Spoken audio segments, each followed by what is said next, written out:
The following podcast contains spoilers, adult language, and look out below, we're going to jump! Bonjour!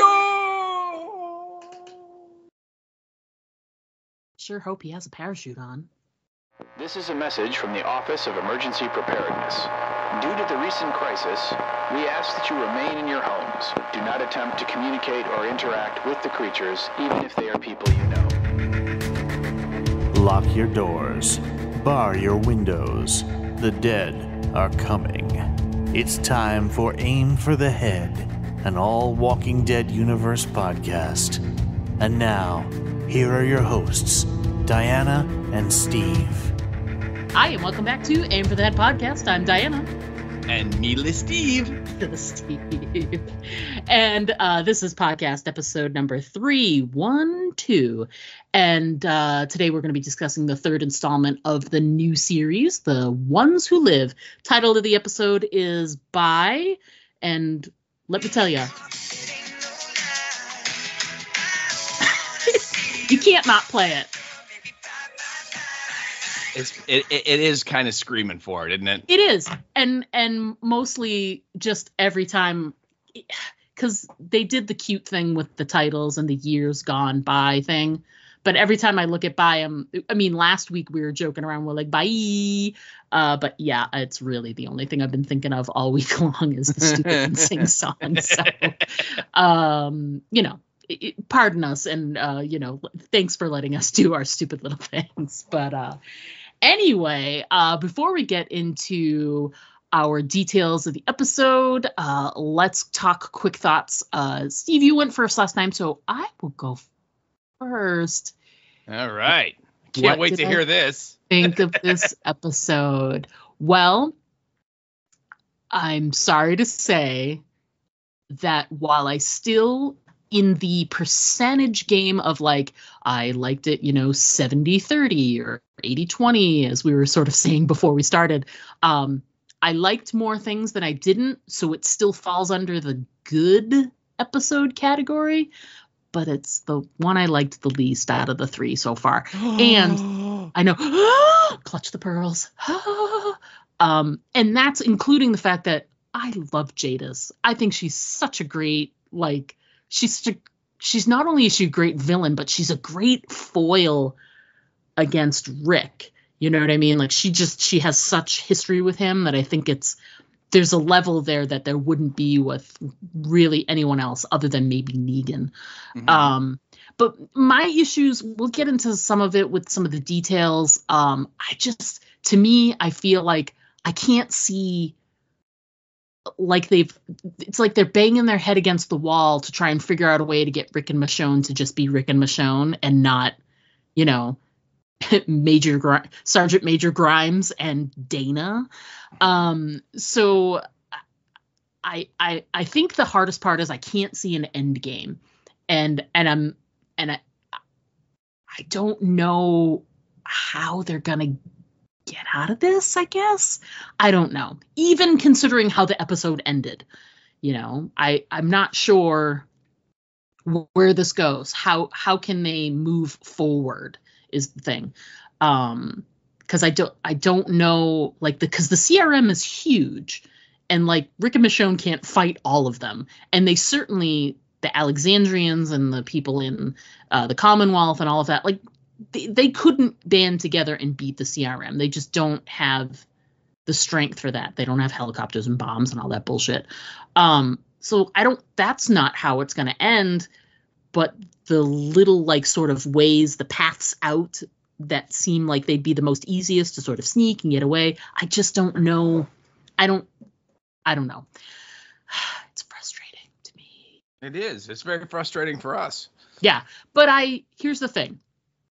We have already said when you take this and put it against the other shows, I'd say that I'm probably enjoying this more than the Maggie and Negan. I'd say that this is in the middle between Daryl and the Maggie and Negan show.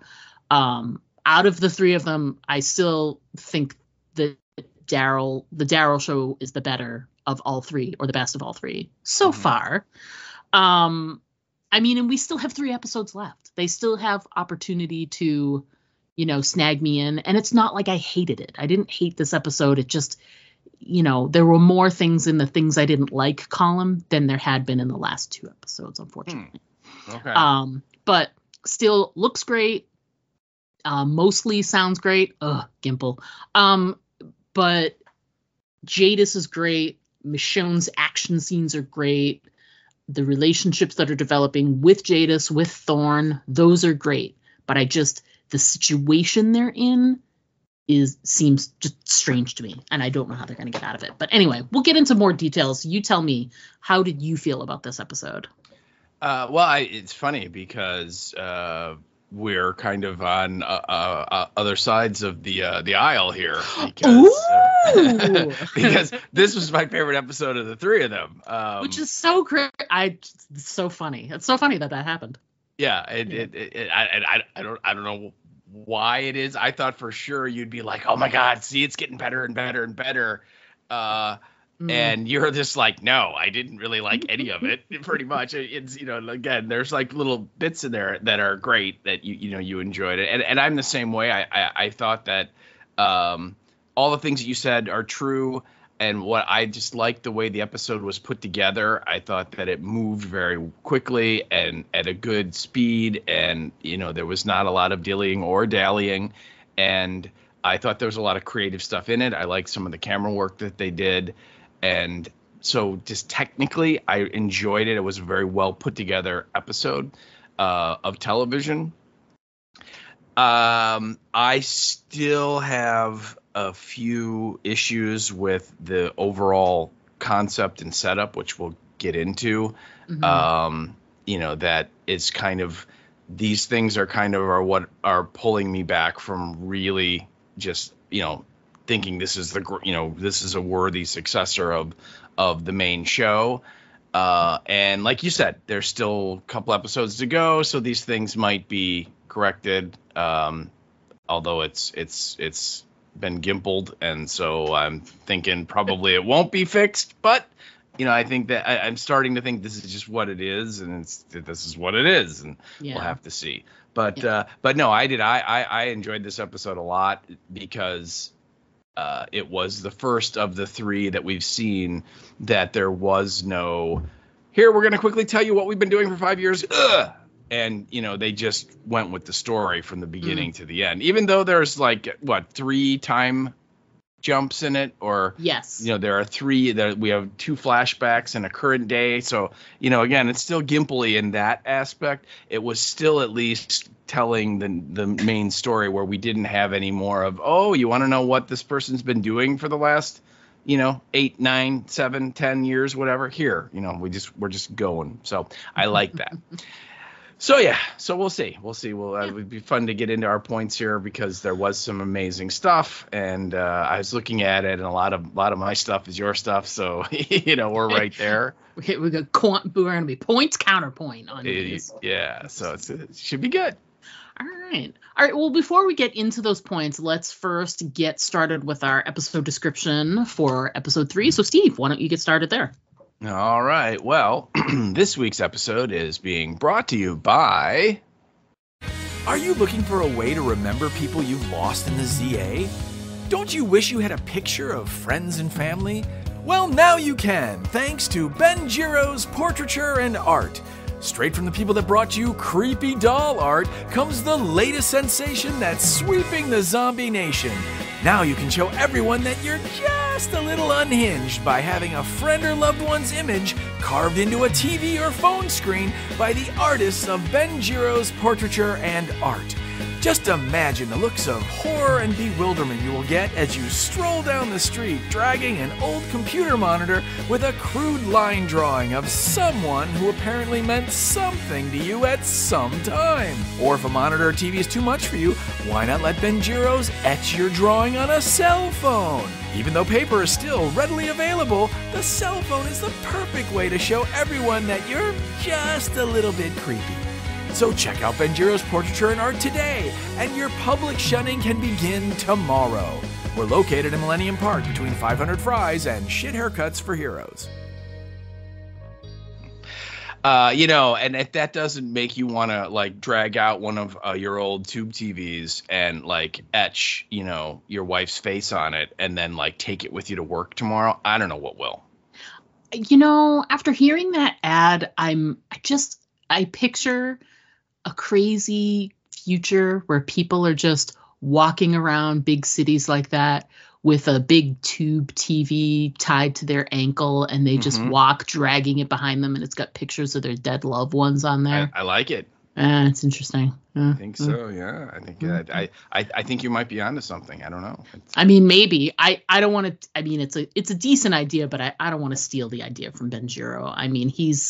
He's a master. He's the artist, and we shouldn't steal the artist. So yeah, that's right. The only thing that would be more disturbing would be like ghoul tableaus set up at spots around the city, with them chained to like tables and stuff. Yeah. But they would never do that. That'd be super weird. I couldn't see anybody ever doing something like that. Yeah. Exactly. All right. Okay. So our episode description that we have, and again, this is for episode 1.3 of The Ones Who Live. And the episode is, as InSync told us, is by... the description we have is, while pretending to be strangers, Rick and Michonne search for a way to survive under the eyes of the Civic Republic military. And that is all we got in the episode description. Let's chat a little bit about our writers and the director for this episode. Writers look familiar, and so do the director. Well, one of them certainly does. Yes. It's again much like last week. It's a writing team, and also much like last week, we have like a veteran Walking Dead writer that has been with the show for a long time and written a lot of stuff, paired up with a relative newbie. In both cases, it's like this is their first foray on any Walking Dead show. And the two people we have, the newbie is a gentleman named Gabriel, and I'm going to butcher his last name. It's Elanas, maybe. I'm not sure how you pronounce it.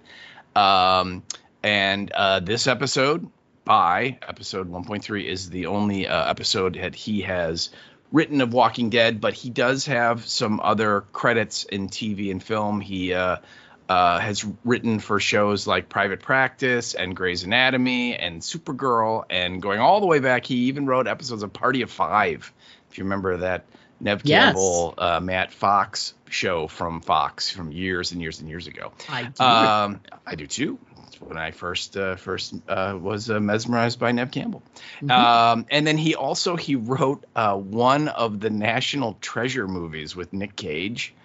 So the dude has definitely got a wide variety of stuff that he's written. Hey, National Treasure movies.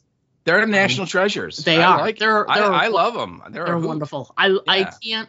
They're one of those movies that when it's on, you're no longer flipping through the channels. You're just like, there. No, I can't not watch it, especially the first one. Yeah. First, they're both good, but the first one is really, really good.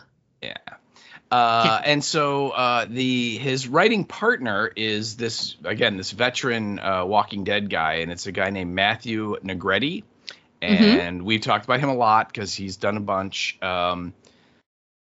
He wrote 23 episodes of the main show from seasons 4 through 9. Wow. Yeah. And just as an example, one I was kind of paging through them, and again, 23 of them, so it's a lot, people. But he wrote Slab Town from season 4, which is when Beth, she discovered the weird people that lived in the hospital, and they, it's where she ultimately got whacked. But anyway, he wrote that very first one of that. But again, from seasons 4 through 9, he wrote 23 episodes of the show. So right through the heart of the Scott Gimple era. Right. So clearly that's one of the reasons why he was brought back. He also wrote 4 episodes of The World Beyond. He wrote 2 in season 1 and 2 in season 2. So nice. some CRM experience there as well.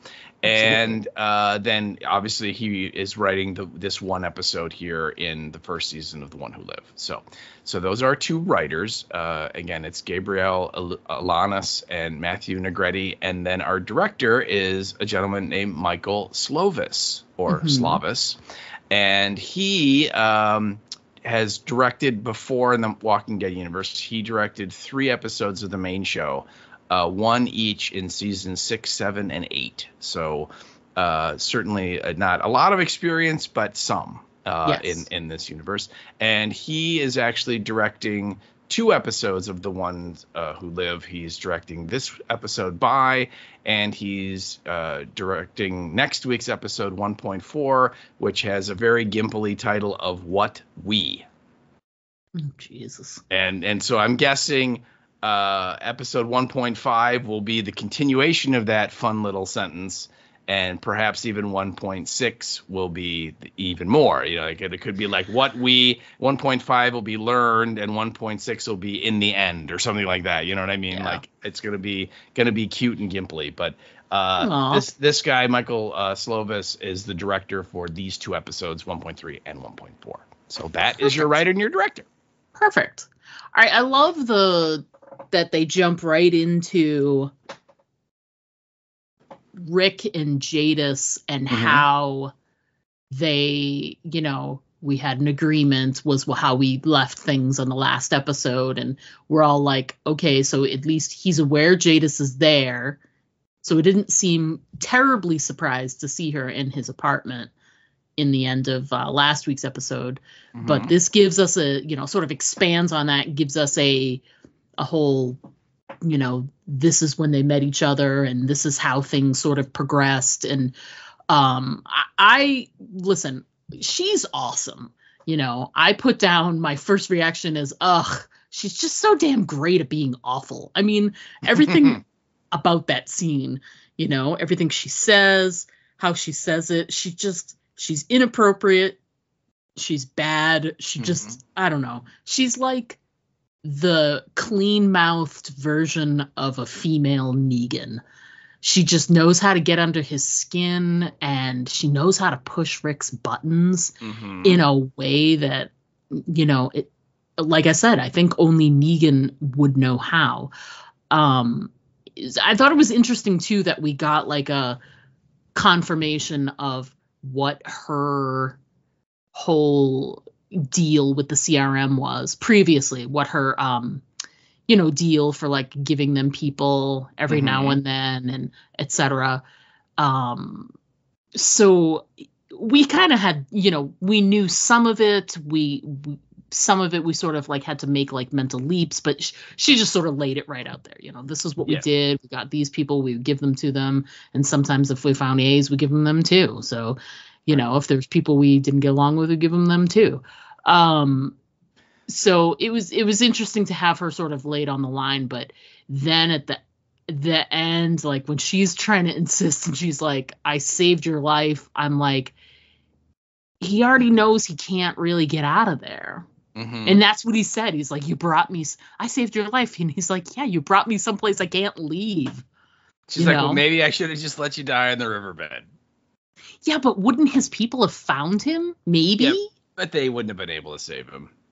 I mean, I guess, but we don't know. We don't know the extent of his injury. Well, we know he was impaled. He had a piece of rebar that ran through his whole body. I mean, how do you, do they have the surgical, stuff to repair that? I don't know.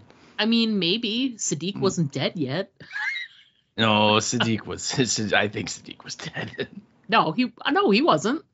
You sure? Yeah, Sadiq didn't die until later when he was gone. Rick was gone, and they were dealing with all of because Rick wasn't around for the Whisperers. And again, it's all a blur to me. So yeah, I remember Rick Rick waking up in the hospital, and then like literally the next day he blew up the bridge. Right? I mean, that's what happened. Right. Really is all connected that way. Yeah. So my thing I wrote down was, Jadis says, I saved your life, but did she? But no, you got to say it the Marnell way, though. Did she? Did she? Yeah. I don't know. I guess it's, she's saying she did, but I think he's struggling with like, well, you could have just let me. You could have just left me. Yeah, you could have just left me, and if my people couldn't have saved me, then that would have been fine, right? Rather than you. I don't know. I have to kind of go into the camp of his only chance to survive, because remember, he blew up too. Okay. Right. So, it's not, and I know, like, he was intact when he was in the helicopter, but that shockwave, God knows what it did to his insides, right? That's usually what kills you in an explosion. It's not necessarily the shrapnel or the flame and the heat and all that. It's that shockwave that's created that turns your insides into jelly. Yeah, blood force trauma is really the thing that will kill you.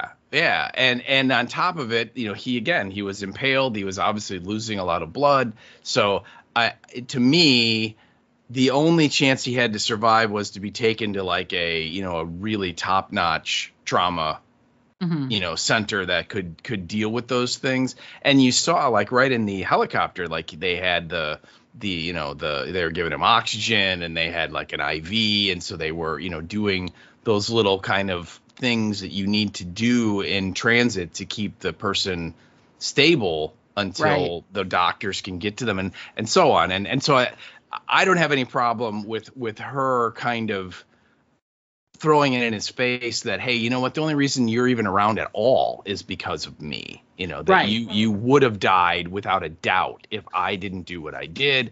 And, too bad you can't leave, but you know what? You're still here, Yeah. So yeah, but you're right. I mean, you never know, right? I mean, maybe they could have saved him.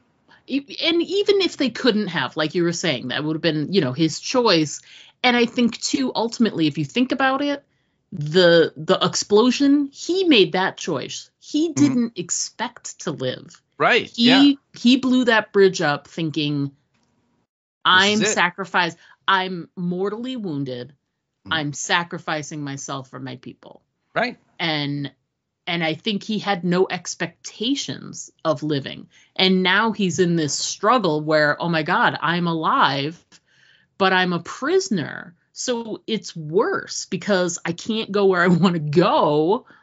I can't see my family. So what's the point of being alive? But then when he's faced with those opportunities, when he was there with the piece of glass at his neck, he hesitated and he didn't kill himself because he's really struggling with what kind of life, because you have to come to terms with, is my life worth something? Can I contribute something somewhere?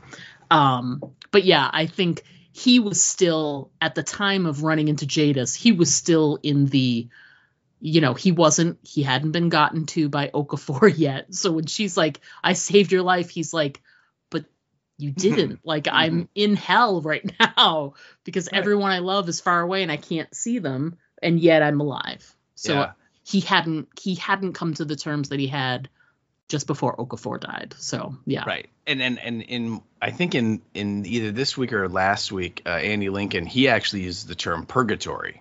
I like that. That's where Rick is, which is, it's just even worse because, heaven or hell, that's one side or the other. Purgatory is just this sort of neutral space where you're just stuck. Yeah. You can't go anywhere. Yeah, you can't go one way or the other. You're just there forever. And so you're aware. See, what's funny is when they were first, not to get off on a tangent because we're literally only on our first point, but when they first were talking about plans for this series and everybody was doing the thing where they're like, well, you need to explain, like, why would Rick not go see his family, or why would Rick not? I said at the time, I think the only way is they're going to come upon Rick and find him, and he has suffered memory loss. Like, he has some kind of PTSD, and he woke up and he's like, I don't know who you are.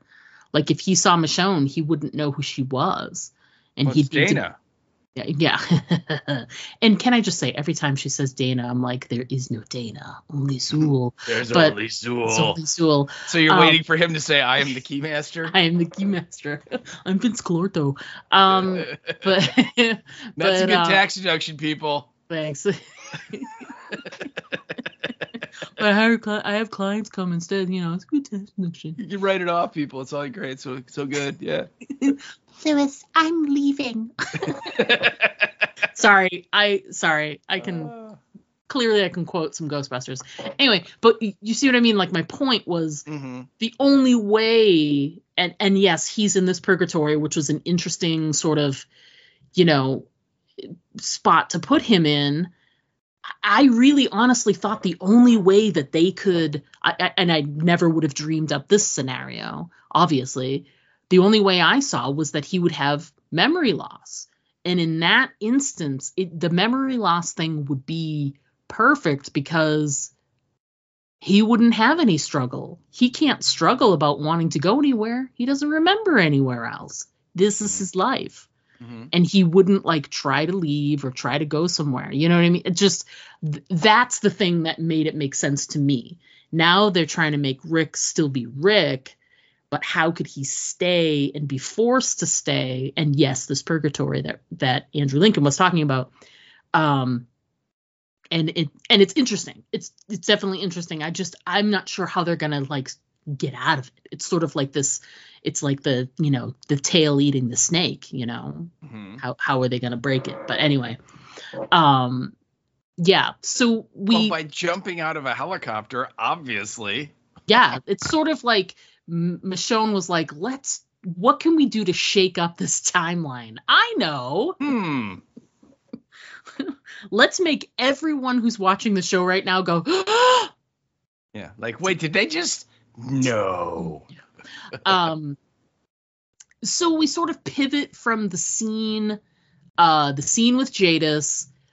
We go from that to, we get sort of a really quick scene that we hadn't seen yet, where before going back to his apartment after the whole running into Michonne thing and bringing her back to the to the CRM, he goes to Thorne's apartment, and there's a quick little scene there, and she's so upset that Okafor is gone, and she was upset thinking that Rick wasn't coming back either, that she would have been stuck like by herself.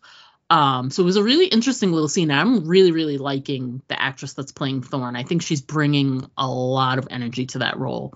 Leslie Ann Brandt. She's fantastic. Yeah, like I said, check out Lucifer. She's really good in it. You did mention.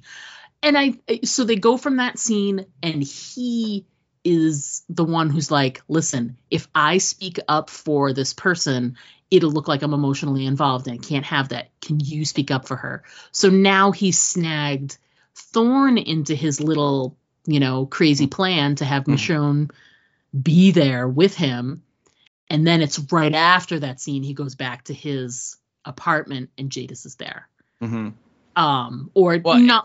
long after that. When he goes back to his apartment, he has already had this discussion with Thorne, probably cleaned himself up a bit.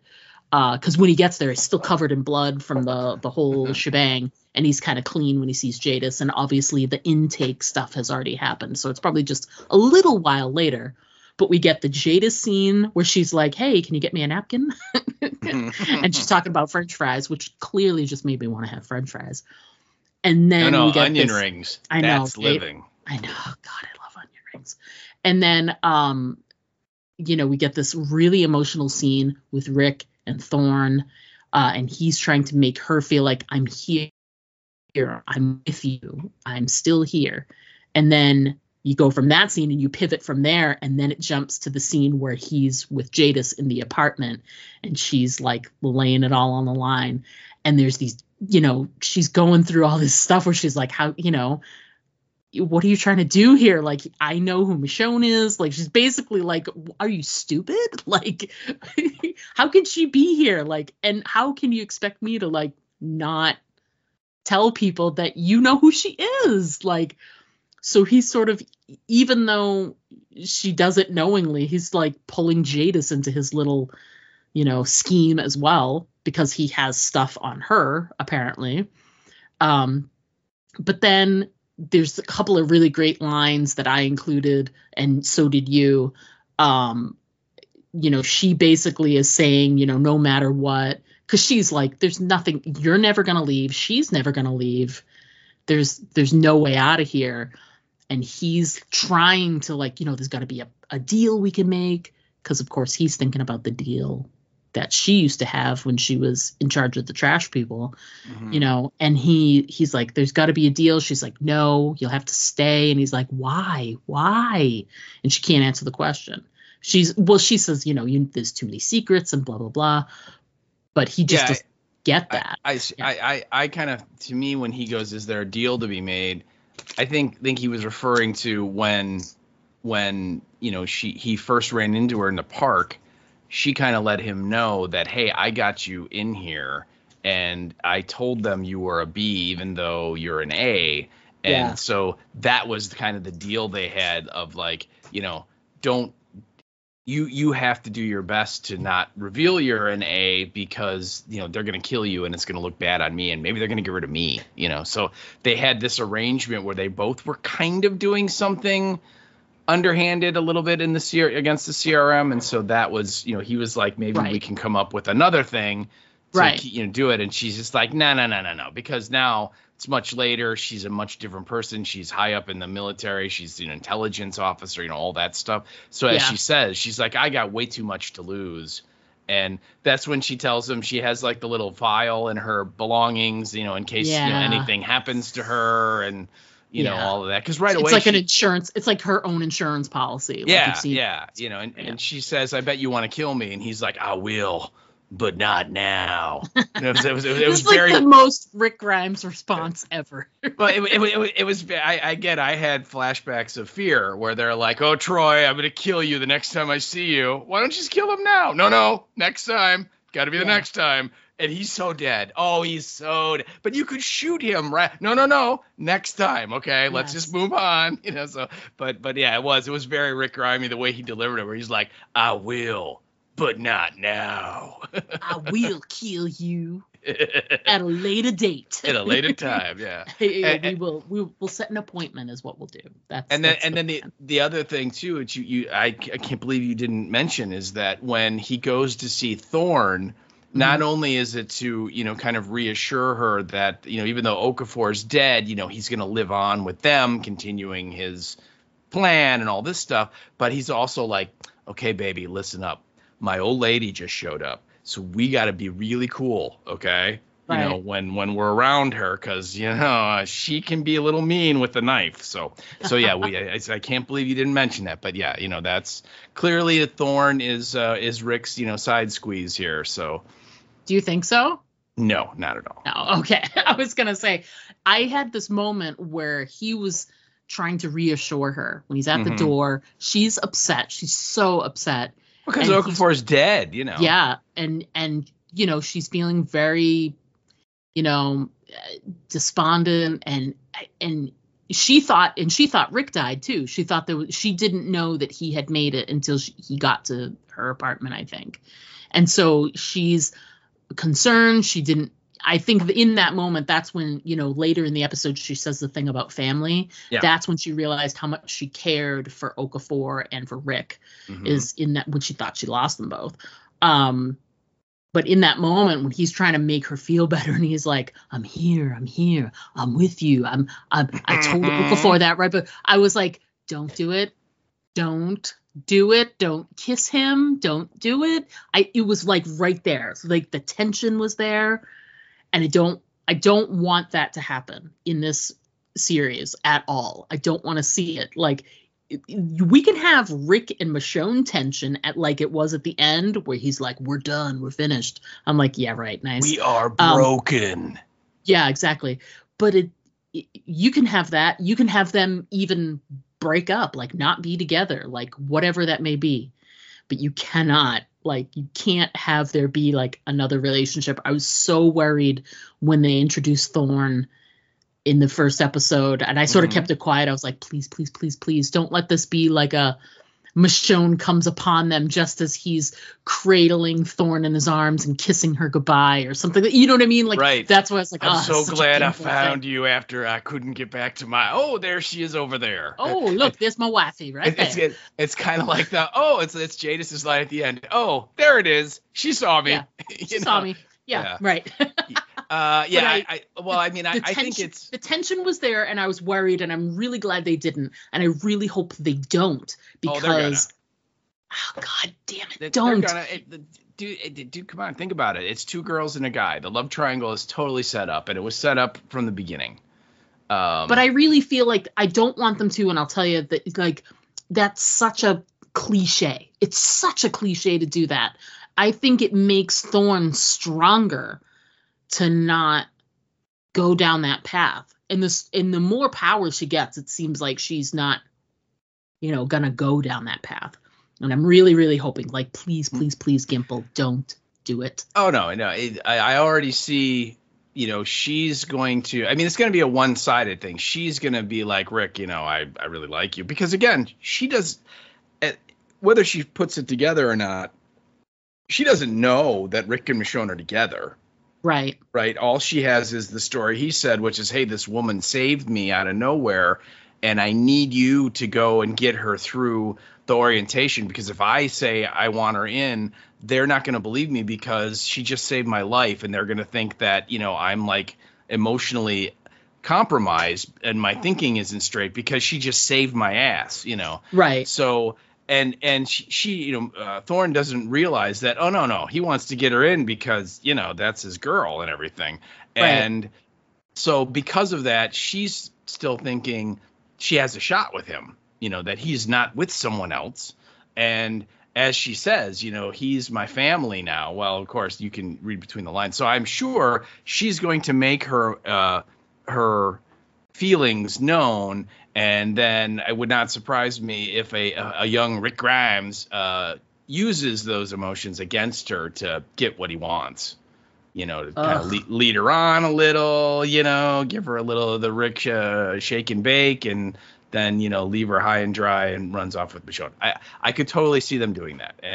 But the components are all there. And in episode 1, I knew Okafor was going to die because the way that guy was talking, you knew he was going to die, which means of all the characters they introduced in that first episode, other than Esteban, the only other one that's left is her. Right. So, and Terry O'Quinn, but, you knew that she was going to be like with Rick all the time, training and going out on missions and stuff. So you could just see that those components were set up. But we'll have to see. We'll have to see what they do. Like you said, maybe they won't go down that road. I'm just saying it's all set up for them to do it, and this is a Scott Gimple joint. So, oh God, don't do it. Don't do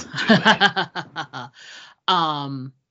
I love the line that you included though from the Jada scene. The post scene at Thorne's, the Jada scene. Yeah. Love it. Yeah, when she is kind of, stating, how great the CRM is, and how, he should really get on board and give up all these crazy ideas of escaping and everything. She says, we're the last light of the world, Rick. And I wrote it down immediately. The first time I saw it, and without the closed captioning, I stopped and I wrote it down because it's just, that line just strikes me when the way she delivered it and just the line itself. The thought I have is when I hear that is, who says lines like that?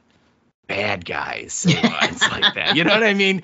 We're saving the world. That's right. Even if it doesn't want to be saved, that's what we're doing. Yeah. So, right. They believe in order as long as we're the order. Okay. Yeah. And in the same scene, she's talking about how, she knows Michonne is, she can't go anywhere and neither can Rick. And he's kind of stuck in this purgatory, as Rick was saying, as Andrew Lincoln was saying about the situation. And she's also says this great line, our fates are bound. Our fates are bound. Yeah.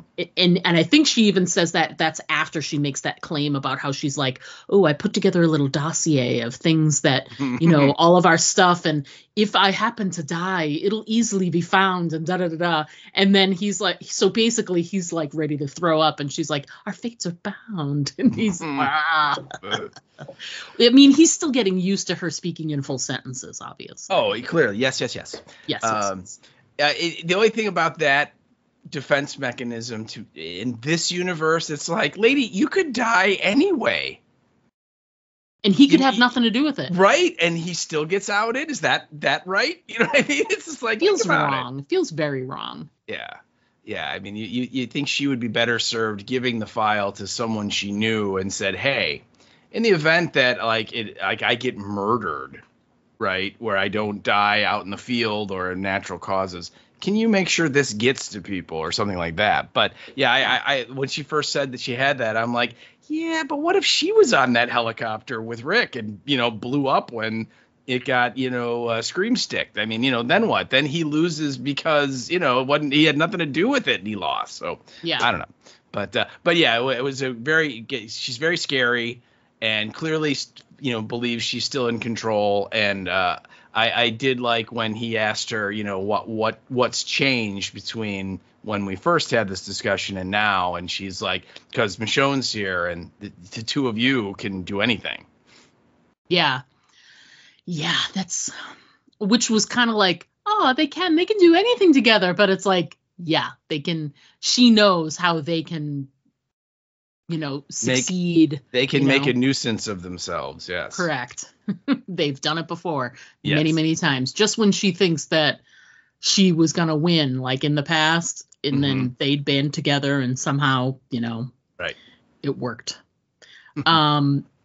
So we pivot from that scene to really Michonne's first scenes as a consignee. So we pivot over to her in exactly the same setup that Rick was in. She's at that same wall with the window, the openings where there used to be windows. And, they're clearly going to bring in another horde of walkers, and they all have their little kill sticks and they're waiting. And she's just sort of like looking around and trying to figure out the scene. And I'm glad you included the line about the Grime 68. Mm-hmm. Well, what line did I write there, Diana? You put it's only 1 kill away from a truly awesome number. and 67 is really a good number. Oh, you meant the other direction. Maybe. Why? What's special about the going one more than 68? 67. Ah, okay. See? That's how we're gonna play it. Yeah, exactly. I'm not saying that. You're not. It's not happening. Okay. This Get is your not mind out Beavis of the and gutter, Butthead. people. We're not 10 years old. Yeah. Yeah, I love. But I know love what you're saying. I love the fact that he killed so many of them in apparently one session that they gave him the high score. Yeah, which is pretty cool. Yeah. Just. Oh my God, Grimes on the wall. On the wall, yep. Yeah. It's like he's playing Pac-Man and he's got the #1 score. Yeah. See if you can beat that. Beat it with a stick. See what I did there? She's got a kill stick, and yeah. She does. It's an interesting scene too because she doesn't want to. She's trying really hard to not be an A.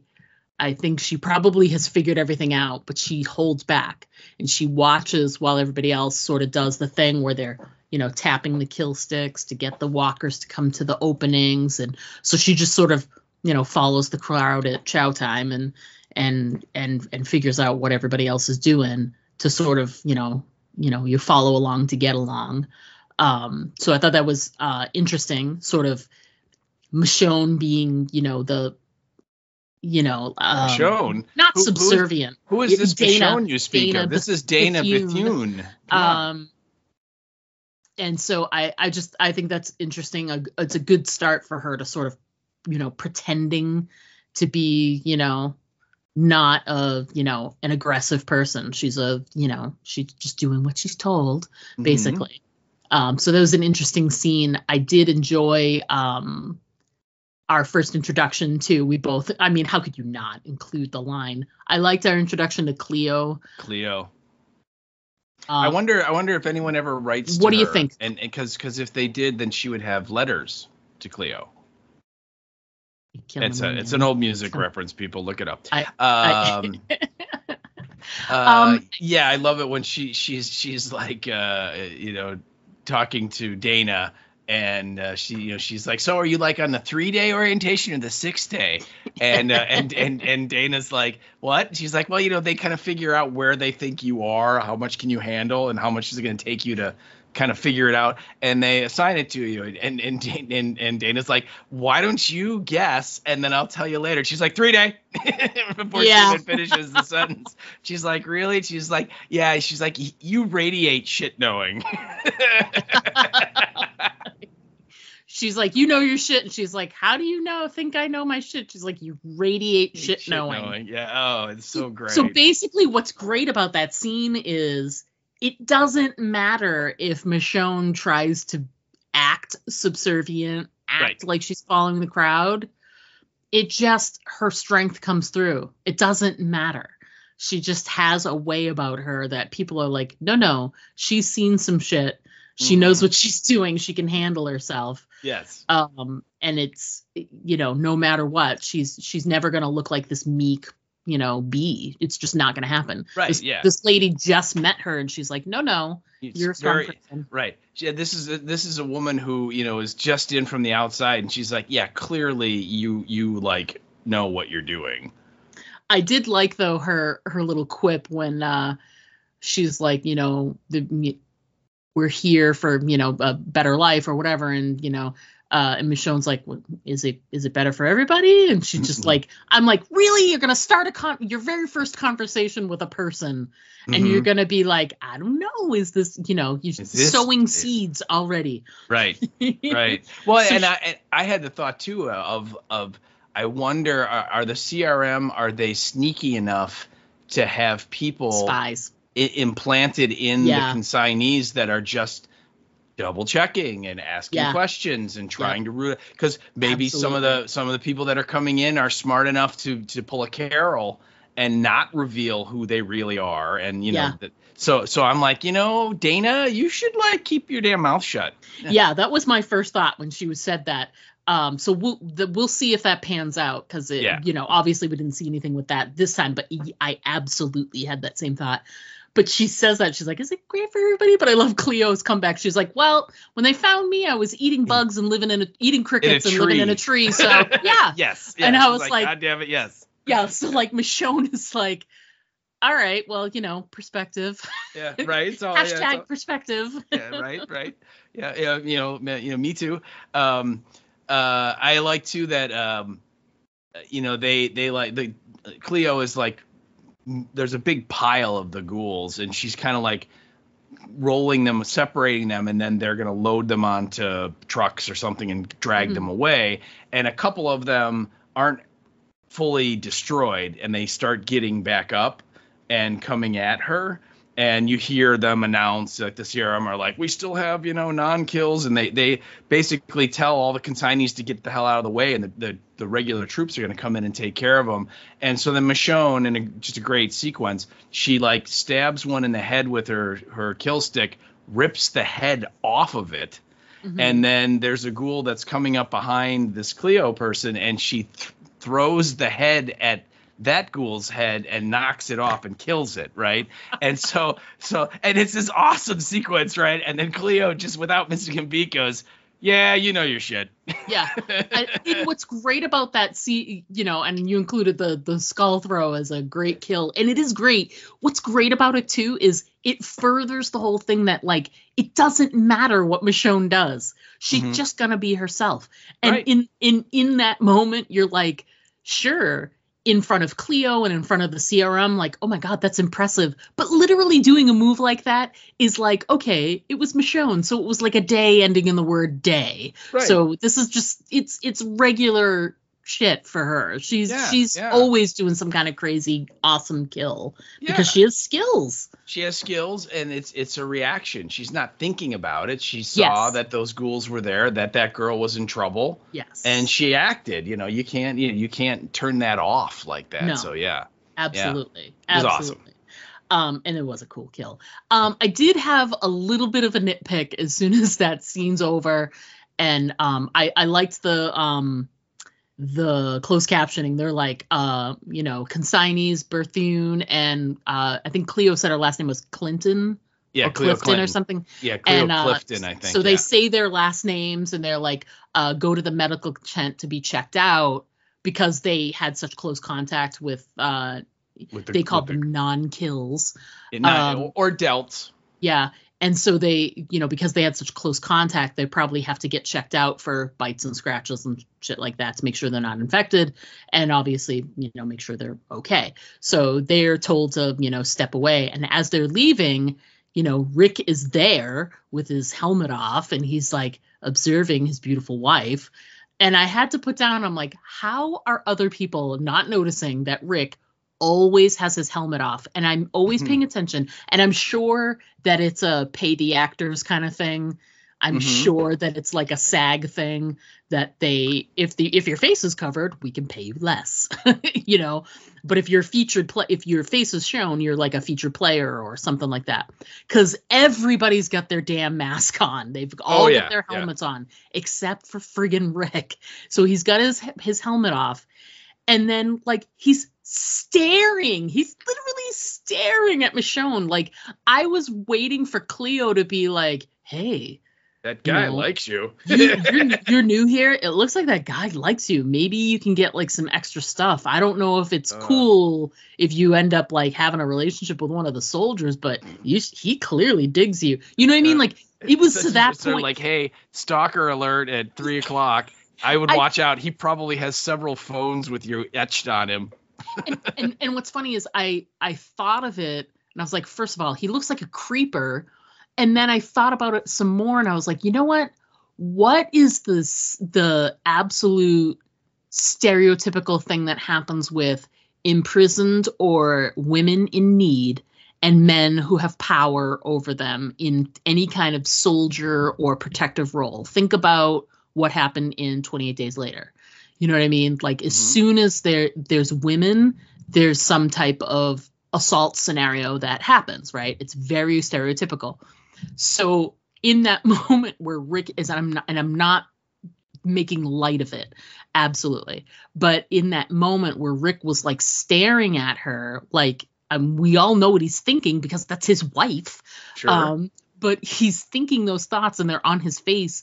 I had a thought where I was like, oh, well, maybe that's normal. And I don't want to, like I said, I don't want to minimize that, but maybe no one's calling him on it because perhaps that happens. Oh, I wanted to get these consignees in line, or, maybe there's some kind of, and I don't want to assume anything, but there's always these moments where soldiers are in these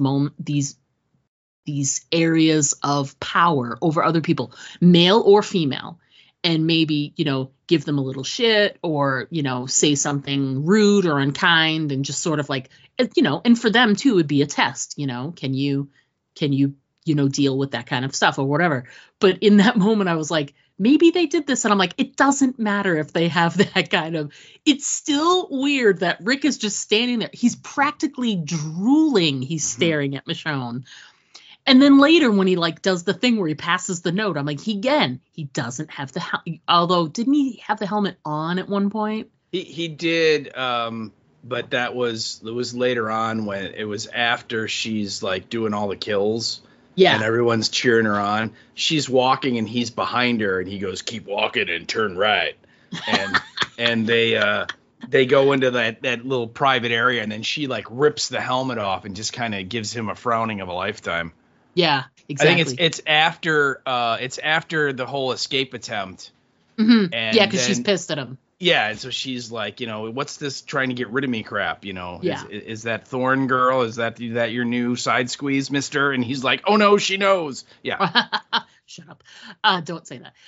So he's a creeper, and then we go from that scene. The next thing we have is his sort of, he gets his plan in place for, leaving together. But as we see, he turns it into this switcheroo. Where he passes her a note. He's got, he's done this calculations with, they do the dispersal bombs to get the walkers to go in different directions, et cetera, et cetera. So he's like calculating and this, that, and the other. And then finally he's like, tonight's the night. And he's got all of these things in this plan and he hands her these notes and whatever. And she's following along and he hit a canoe. And yeah. He's like, go down here and there'll be a canoe and da-da-da-da. And he does the whole thing as well. He goes all the way down there. So you are teased into thinking this as well. And I was like, oh, he's going to do this. He's really going to do this. And then Michonne gets there and she's alone. Mhm. And my first thought when she was alone was not that he did the switcheroo, but that he got caught somehow and had to like get away or whatever. And then when she sees the body with the consignee jacket on it, Mhm. and then we figure it out, like right away, they sort of smash cut to him saying, hey, this happened. And he's explaining to Jadis, like, this is how it happened. This is how I got her to leave. I didn't, I set it all up. And so when they find this consignee, you need to be like, you need to stand up for it and go, yep, looks right. And, moves on from there. But clearly that doesn't work because she clearly just came back and, and was not observed getting back to her bed. I mean, seriously, people. Well, and what did she do with the sword? She hid it in her couch cushion like everything else that happens in this show. It's as good excuse as any, because she had it and then she didn't. Yeah. Does it come back out again? I don't think we see it again. No, we don't. But I just, what did she do with it? Did she leave it there? Did she, I mean, it's just so many unanswered questions. Yeah. But in that whole sequence, though, there's a couple of moments that I put down that I thought were pretty cool. There's definitely a Aaron and Gabriel, I wonder what happened here moment. When Rick is first going, like, walking the route, and he's in that underground, probably like some kind of a subway station. Mm-hmm. Yeah. He comes upon this corpse it's like a metal column or pillar or something, girder, like fell on, like had it pinned on the ground, and there was like a big duffel bag full of canned food. And I mean, the person had been dead a long time. It's not like this just happened, but they had written, probably in blood, right next to the body, it says, "Tell them I'm sorry, I lied." And it's just, it's kind of interesting. It's like, ooh, wonder what happened here. Clearly the person lied maybe about they were out of food, or that, he was going to get the food and didn't come back. I don't know, but it's clearly tried to make a run for it and got pinned and trapped or something. I don't know, but it was just one of those, I want a little bit more information, please, moments that we will never ever hear anything about again, because it was just a little one-off. But damn it. I know. But then, to me, one of the great highlight effect moments of the whole episode is the turnstile. Oh yeah. Not since a young Noah went into a revolving type thing have we seen such cool gore. You have, like, there's so many ghouls are pushing in different directions on this turnstile that it's jammed. Yeah. And when Rick sees it, he's just kind of like, eh. And then remember, he sets up the wire that's going to trap a bunch of the other ghouls, and he does all that stuff too. But then when Michonne is going through it, she comes up to that turnstile, and the one walker that is, or the one ghoul that is really kind of gumming up the wheel from turning, the other ghouls are pushing so hard on the turnstile that it goes right through the ghoul's face and its chest, and it's just gross and awesome, because it literally looks, I was just going to say, it looks like someone took guts and squeezed them through a zipper. Right, or like, like, it's like guts coming out of like one of those Play-Doh squeeze things, right? With the different shapes and stuff, right? Yes. You remember those? Love it. And literally that ghoul just like disintegrates, and then the wheel starts turning, and now all of the other ghouls are out and are coming at her. And again, Michonne being Michonne, she doesn't even blink. She just keeps right on moving. And it's like, yeah, whatever. Because she knows she can, in the, when you're going to expend your energy, etc., she knows she can outwalk them. Yeah. Because she's been through those situations before.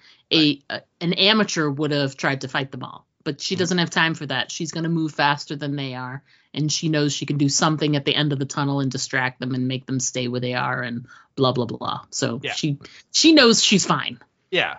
And so then she goes on. But anyway, those two moments, the kind of the weird little corpse with a message and wonder what happened here, and then just that great effect sequence with the turnstile. I thought those were definitely highlights of the episode. I had forgotten about the like mysterious death thing. I remember when I was seeing that, I was like, what is going on? And then we're like, okay, we're moving on. Because it's just like, he stops, he looks for a hot second, you see it, and they're like, okay, there's that, the bag of cans, something happened here, and then zoom, we're away. And then you're gone. And then, it's never to be mentioned again, but it was still cool. Yeah. I did put my point there. I was like, well, if you're enlisting Jadis in your story of how Michonne gets out, it feels kind of dumb. And I know he's trying to like do the whole like, yeah, well, how about this? And, if it had worked, there's not a lot of exposure there, but he's still entrusting her with more things. He's still doing the whole like, now don't tell anybody we did this, and that's a lot of trust for somebody who clearly is like, I've got a little file on you in my office somewhere, and if you do the wrong thing, it's all going to come out, so, I mean, was his intent? I assume his intention must have been to try and snag her in further, like she's way more, if she signs off on a consignee, like a consignee death, and says there's no need for an investigation or whatever, she sort of has put her name on the line there. And if it didn't work out, if there was some kind of investigation, she would get in some kind of trouble, I would assume. So, I wonder if his intention there was to sort of be like, yeah, well, now I gotcha. Yeah, I think so. But I think it was more of, as he kind of very sarcastically points out, their fates are bound. Oh, yeah. Right. And people are a resource. He throws all of the crap that she gave him in the first scene back at her. Yes. Basically saying, you know what, you're right. We are bound together. And if I go down, maybe I have a little file on you. Right. That I can drop a few truth bombs and wreck your little happy ending you got all set up. Yeah. So he's basically saying, to make sure that don't happen, you have to be involved in the investigation when she's reported missing and sign off on it that the body with the jacket in the water is her, and that no one's asking any questions. What did he say? She tried to escape. She fell and hit her head, and the ghouls ate her. Yeah. Right. Exactly. I mean, that was going to be the story. And if you're there to go, yeah, that's what happened, and we don't need to look anymore. Case closed. Nobody is looking for her, and we're fine. And he's basically saying to her, look, you know what? I'm going to stay. I'm not going to leave. But Michonne, is out. She needs to leave. Yeah. Yeah. And of course, we also get another amazing line when Jadis is, I saved your life, Rick. And he's like, and now you get to save hers. And then he goes, you're a hero with a shit haircut. Such a great line. Oh, Such a great line. It was really fun. So, yeah. Yeah. I love it. And again, it's a Jadis, Rick scene. And like you said, they kind of have that intensity and they crackle much like the Rick Negan scenes did back in the day. Yeah. Interesting. It's interesting how I have issues with how is this going to work out, but I'm still loving all the Jadis stuff. Mm-hmm. I mean, she's just such a, like I said, it's a lot of it is those layers of years that she has with Rick. Yeah. That's not something you can just get with introducing. That's why when they introduce a new big bad in any of these series, that's why it always falls flat most of the time, because there's no history, whereas this is great. She was great on the regular series. It was so great to have her show up on World Beyond, and this is just it's fantastic just because all of this history we have with her, and she's just not a sympathetic character no at all, so you feel very comfortable not liking her. Yeah, I know that you were out and about on Sunday, but while the episode was airing, Pollyanna McIntosh had taken over the AMC Twitter. Or X, I believe. And so she was, kind of live Xing during the episode, and fans were asking her questions and stuff. It was that's awesome. I didn't tune into a lot of it, but because I was watching the Academy Awards that were going on at the same time, and I'd already seen it, so I didn't need to watch it again anyway. But anyway, it looked like she was having a lot of fun with it and really enjoying the interaction. So that sounds like fun. So let's get to the back and forth. Yeah, the back and forth, that's what I included. So I can't, okay, we're going to leave together. Okay, now leave without me. And then she gets pissed, and we already talked about that scene where she like pulls his helmet off, now, and she doesn't want to talk to him. Now she's pissed off. And then she strangely, and we'll get into more of those details, then Thorne is like, we're going to bring you along to our outpost and da-da-da-da. It's just like, okay. And then they're there and it's like, I need help me. And then, oh my God, kiss me behind a tree and da-da-da-da. Like, I don't want this to fall into soap opera territory.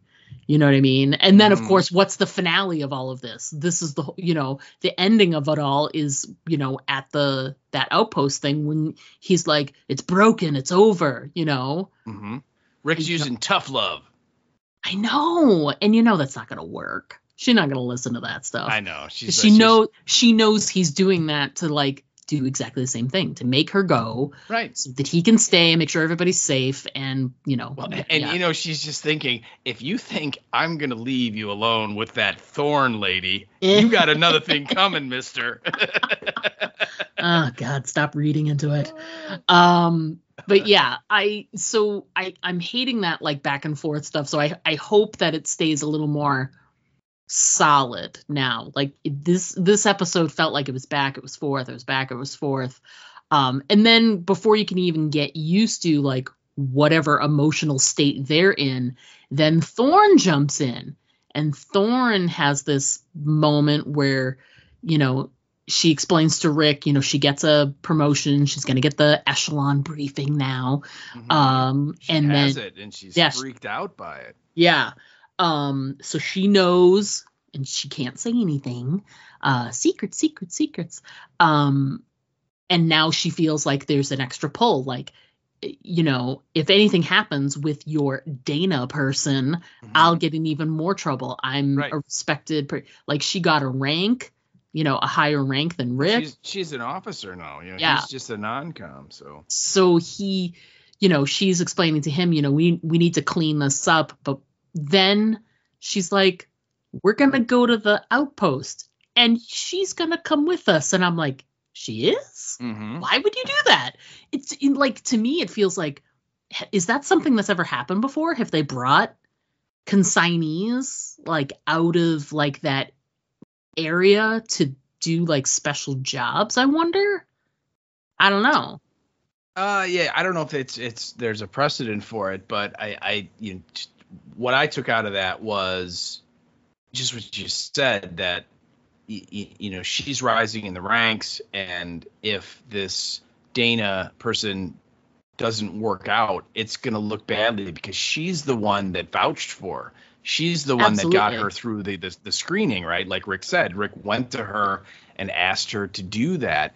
And so she's going under the idea of, I'm not sure about this person because, again, there's the scene where she's, when Rick is there with her and they're at the place where they're, using the kill sticks, the consignees are, and then suddenly there's Michonne and she didn't leave, right? And Rick's kind of, gobsmacked, like, wait a minute, you're supposed to be gone, and are you still here? Yeah, and Michonne is killing all of them, right? And everybody else is kind of cheering her on and stuff. And Thorne looks at Rick at one point and says something like, she said in her interview that she is looking. She wants to come in here because she wants safety with other people. And Rick's kind of looking at her, and then she goes, the thing is, she doesn't look like someone who relies on others for safety. Yeah. Right. So clearly she's, seeing the signs just like everybody else is. Yeah. And so in her mind, it's like, you know what? I'm going to bring this person with me and keep her as close to me as I can. So that way I can keep an eye on her, and that also I can kind of keep her away from everyone else. Right. Because they basically go from Philadelphia to like the, Pacific coast. Yeah. Right. I mean, they travel what'd they say, 5 fuel stops along the way. I mean, this is not like they drove, 20 minutes out of town to the outpost. I loved that they included the fuel stops thing, Mm-hmm. because we were talking about that when we're like, because when we're talking about, how does the Commonwealth not know about them, and how do they not know about Alexandria and the Commonwealth anyway, if they have these like stations, because that's what Isabel said, and it's literally coming true here. They can fly a helicopter from point A to point B, but they have to stop for this refueling. I just thought it was really cool. It was a nice little layer. But I mean, if you didn't watch that season of Fear or whatever, like, it may not have that same ring of truth to you. But right. Yeah. I love it. It's a nice little payoff to the crazy fans like us that consume all of this. I'm not crazy. Hey, aren't you? Sorry, that was my Marnie. So yeah, I kind of, if you give me time, I can work on it. So okay, please do. Okay. So they do. She goes along. She takes they bring like a whole squad of soldiers. Yeah. But Michonne ends up taking the place of one of them, and then when they go out into the field to do this like crazy mission, Michonne is basically told, you're going to sit in the back and do nothing. Yeah. Basically is what you're a grunt, pretty much. Yeah. And not even that, you're worse than a grunt, because she doesn't have any. All she has is a kill stick, and she's like, nope, you stay back away from everybody. You don't get involved. I don't want you doing anything. And I think a lot of it too is a test. It's like, okay, can she follow orders? Yeah. And as we watch in the episode, clearly she can't. Yeah, that's a no. It's a no for her. Yeah, right. You think that Rick could have just stepped in and went, yeah, she's not going to do that. Yeah. It's interesting because as soon as they were like, you need to sit back here, I was like, okay, well, this is not happening. Yeah, right. At all. So do you think the thing that they were pushing through, it's got to be some kind of bomb, right? They push a bomb into the crowd. Mm-hmm. It was like a snowplow bomb. I liked it. Yeah, it was just like, well, could it be any bigger? Right.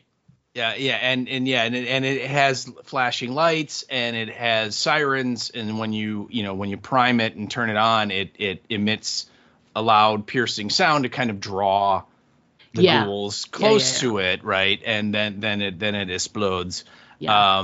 Maximum kills. Yeah, and Thorne kind of regurgitates the briefing that there's a breach somewhere in the wall, and all the other squads that are there are out doing other stuff, so they have to go and kind of seal off the breach, and they can't let the delts, as they refer to them, penetrate any further. And so they're going to go out and they're going to form a skirmish line with the troops and Rick, and then once they've kind of cleared away, then Thorne is going to deliver this device. I think they called it an RDEM. And they, Rick even asks, like, who has the ball, ma'am? And she's like, I do. And so she's going to wheel it out there, and then they're going to detonate it, and that's going to, allow them to eliminate the threat type thing. And of course, the plan goes to hell, and she, I don't know, the snowplow thingy is kind of stuck and she can't get it moving. And of course, Thorne weighs like 80 pounds soaking wet anyway. So, she's a teeny little person, so she can't push it. And so then what happens? But Michonne just says, well, I'll do it. And so she just grabs it and goes trucking out there. Right. And you do get some really good POV of the plow, like running straight into ghouls, and they're just kind of exploding in gore, and that was fun. And then Rick goes with her and helps her, and they end up pushing it out the 100 paces or however far they had to go, and then they set it off and it blows up and everything. And then they come back, and then Thorne yells at them for, you know, going against the plan, and that this is not what she said, and, you know, they didn't follow directions, and you know, clearly this Dana woman is, you know, not who you said she was, and all this stuff, right? So she's very, very upset, and Rick is trying to tell her, no, I did all that stuff to make you look good. You know, so you'd get the win, right? And yeah, I didn't really think Thorne was buying any of that. No. But yeah, so Thorne has that, you know, kind of that speech then later on to Rick where she talks about, you know, you haven't seen the echelon briefing, I have, and once you do, you'll see what's really going on. And she says it, and it's like haunting her. You know, that whatever it was that they told her, it's, you know, it's a lot, and it's messing with her, and it's changing her perspective. And she points out to him a couple of times in this episode, I'm not Okafor. You know, so don't just assume that I'm going to just continue his crazy cockamamie plan, right? Because I am not him, you know, and so on. So, but yeah, and then of course that sets up the last great scene with Jadis as well. Yeah, great. I mean, she come upon Jadis in the outpost area, and she's you know, she's bothering Rick, of course, and you know, getting under his skin and talking about she's kind of flirting with him a little. Yeah. I really don't want that to go back to the whole, you know, we lie with each other after. I'm like, please don't go back to that scene. Please. Even though everyone's thinking it, no one wants it to happen. But she's got this. Yeah, she's just doing it to screw with him. Oh, you of know? course. When she reaches out and like kind of like smooths his shoulder lapel, you know, and is kind of touching him and stuff. It's just like, okay, you're just doing this just to be mean. Yeah, she's just getting under his skin, like she's so good at doing. It's so great. Yeah, and she's got this whole thing, and she's getting under his skin. Meanwhile, she's like, oh, you have to explain, you know, she hasn't seen, and she's like, oh. Because Michonne's right there, and Michonne turns and sees Jadis, and she knows nothing about Jadis being there, and she sees her, and she's like, "Oh, yep, there it is. She saw me." Yeah, there it is. She saw me. Yeah, and then Rick walks up to her, and I think Michonne just goes, "Jadis," and she's like, "It doesn't matter. Keep going. Doesn't matter." You know, means nothing, and it's like, are you stupid? It means everything. Right. It's like, how could we leave with her? I mean, she knows. And again, you know, Michonne is like, how many women do you got in this base? Yeah. Oh my God. Yeah. So basically Michonne's pissed. They have this like little breakup scene. Because Thorne is so pissed at them. She's like, take her out of here, bring her back to consignment. Yeah. I'm so pissed off at you, blah, blah, blah. So he's supposed to bring her back to where they came from. And she's like, oh, you got to do the refuels yourself and whatever. So he basically is like trying to do, like we were saying, we've already talked about this a couple of times, but you know, he's trying to do the whole, break up with you so that you'll leave, and then, you know, it's the only way, like if I pretend I don't love you anymore or whatever, and he's like, this is broken, we are broken, and I'm like, what just happened? He is full of it, and she is just seething. She doesn't say a word. They get on that helicopter, and there's like bad weather, and did you think I mean, I clearly wasn't expecting her to jump out of the helicopter. That was not on my bingo card for the episode. But what I was thinking was that they were going to have some kind of accident. I thought they were going to crash. Yeah, that's what I thought was going to be this is how we get out of it kind of thing. We had a crash, and, you know, we're going to create some bodies and da-da-da-da. But so I'm sitting there thinking, because he's like hanging on, and it's getting kind of choppy and lots of turbulence, and it's raining and it's bad outside, and you're like, and in my head I'm like, they're gonna crash, they're gonna crash, and then Michonne just like opens the door and they go, and grabs them and out they go, and I'm like, how high are you guys up in the air? I guess we'll find out next week. I know, it's like clearly she felt they could make it, but it's like, really? What if they're like 1,000 feet up, kid? Then you know what? You're dead. She grabbed a bag. It looked like, was she grabbing a parachute? I don't know. It's hard to tell. It could be. It could just be like a duffel bag. I mean, I don't know. I wonder too. Like, I couldn't tell because they're wearing like those big tactical vests. Like, I'm wondering, like, is part of the uniform as soon as you get on the helicopter? Is that standard? Do you put the parachute on like as soon as you get on, so that you don't have to like go fumbling for it? Most of the time in the military, no. Oh, okay. The like when people are riding in a helicopter like that, they don't have parachutes. So. Okay. All right. Well, let's think good thoughts for Michonne and Rick. I mean, it's going to be a weird. It's going to be a weird 3 episodes if they're dead. If they're gone. And we've seen clips for next week, so it's we're not stupid. Yeah. Yeah. It could all be flashbacks. You never know. So yeah. They jumped out of a helicopter. I mean, there's really nothing else to say about that because it kind of speaks for itself. No, and in the little featurette at the end of the episode on AMC Plus, Andy Lincoln said that this ending of her dragging him out of the helicopter and jumping is his favorite ending of any episode of the show he's ever done. Oh wow, that's high praise. Yeah, so he was very, very much. He thought it was really cool. So. Look at you! Look at her making Andy happy. There you go. See? Happy Andy. Yeah. Yeah. I mean, Andy rhymes with Andy. I can see what you did there. Sure, Pandy Andy. It's always. Obviously, we usually jump back and talk about stuff that we missed, and we did jump over one scene which we have been making fun of since we started this episode. But we have to talk about the artist. We have to talk Benjiro. Benjiro.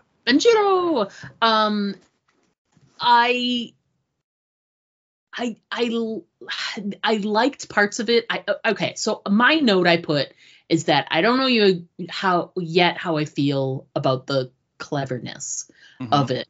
I am glad of one thing. I'm glad that it got explained in a way that made Rick not be some savant artist who knows how to draw his wife. Etch, not draw. Etch, sorry. And then it explained, Rick isn't the artist, right? And it also explained the old dead tech thing. So that's kind of been explained away. And given a pretty, is it strange? Sure. But I mean, I guess you could sort of see it happening. It's not terrible. No, but it's a Gimple thing. I did write down that it's clever. And that guy loves to be clever. Yeah, but it's like too clever. Yeah. Again, it's like we see people writing in books and pads and stuff. It's like clearly paper is around. So, if you want to be an artist and have this like little cart that you're selling crap in in the Millennium Park, which by the way, people, I go to Millennium Park. That is not Millennium Park. All right. Yeah. No, there's a Millennium Park in Chicago that's much cooler than that crappy little Philadelphia thing. But there's no Jadis there at ours. There's no French fries either. But that's not the point. Right. But yeah, I mean, it's like, okay, if you want to do that and be Mr. Portrait Guy, that's fine. But you know what? Just paint portraits. So I thought that was way too clever for anyone's believability or their good. But that's me. Yeah. I'm glad they explained it. You're right. Because when when they first introduced the phone way back when, you're like, Rick drew that? See, that's my question I was going to ask is what came first, the chicken or the egg? Did they do this and they had to come up with how this happened? Or when they showed it in that episode, had they already sort of fleshed out how we were going to see this? Yeah, I would guess they thought it was really cool and did it and said, you know what, if there ever is a Rick show, which at that point, maybe. Who knows? They were like, we'll figure it out. Oh, geez. I hate we'll figure it out. Yeah. Isn't it better to just have a plan? Well, dumb. I know. It's a gimple joint. So I know. It's a gimple joint. What are you going to expect? I think that's really the only thing I can see on my list that we jumped over was not talking about the artist. I think we hit all of your.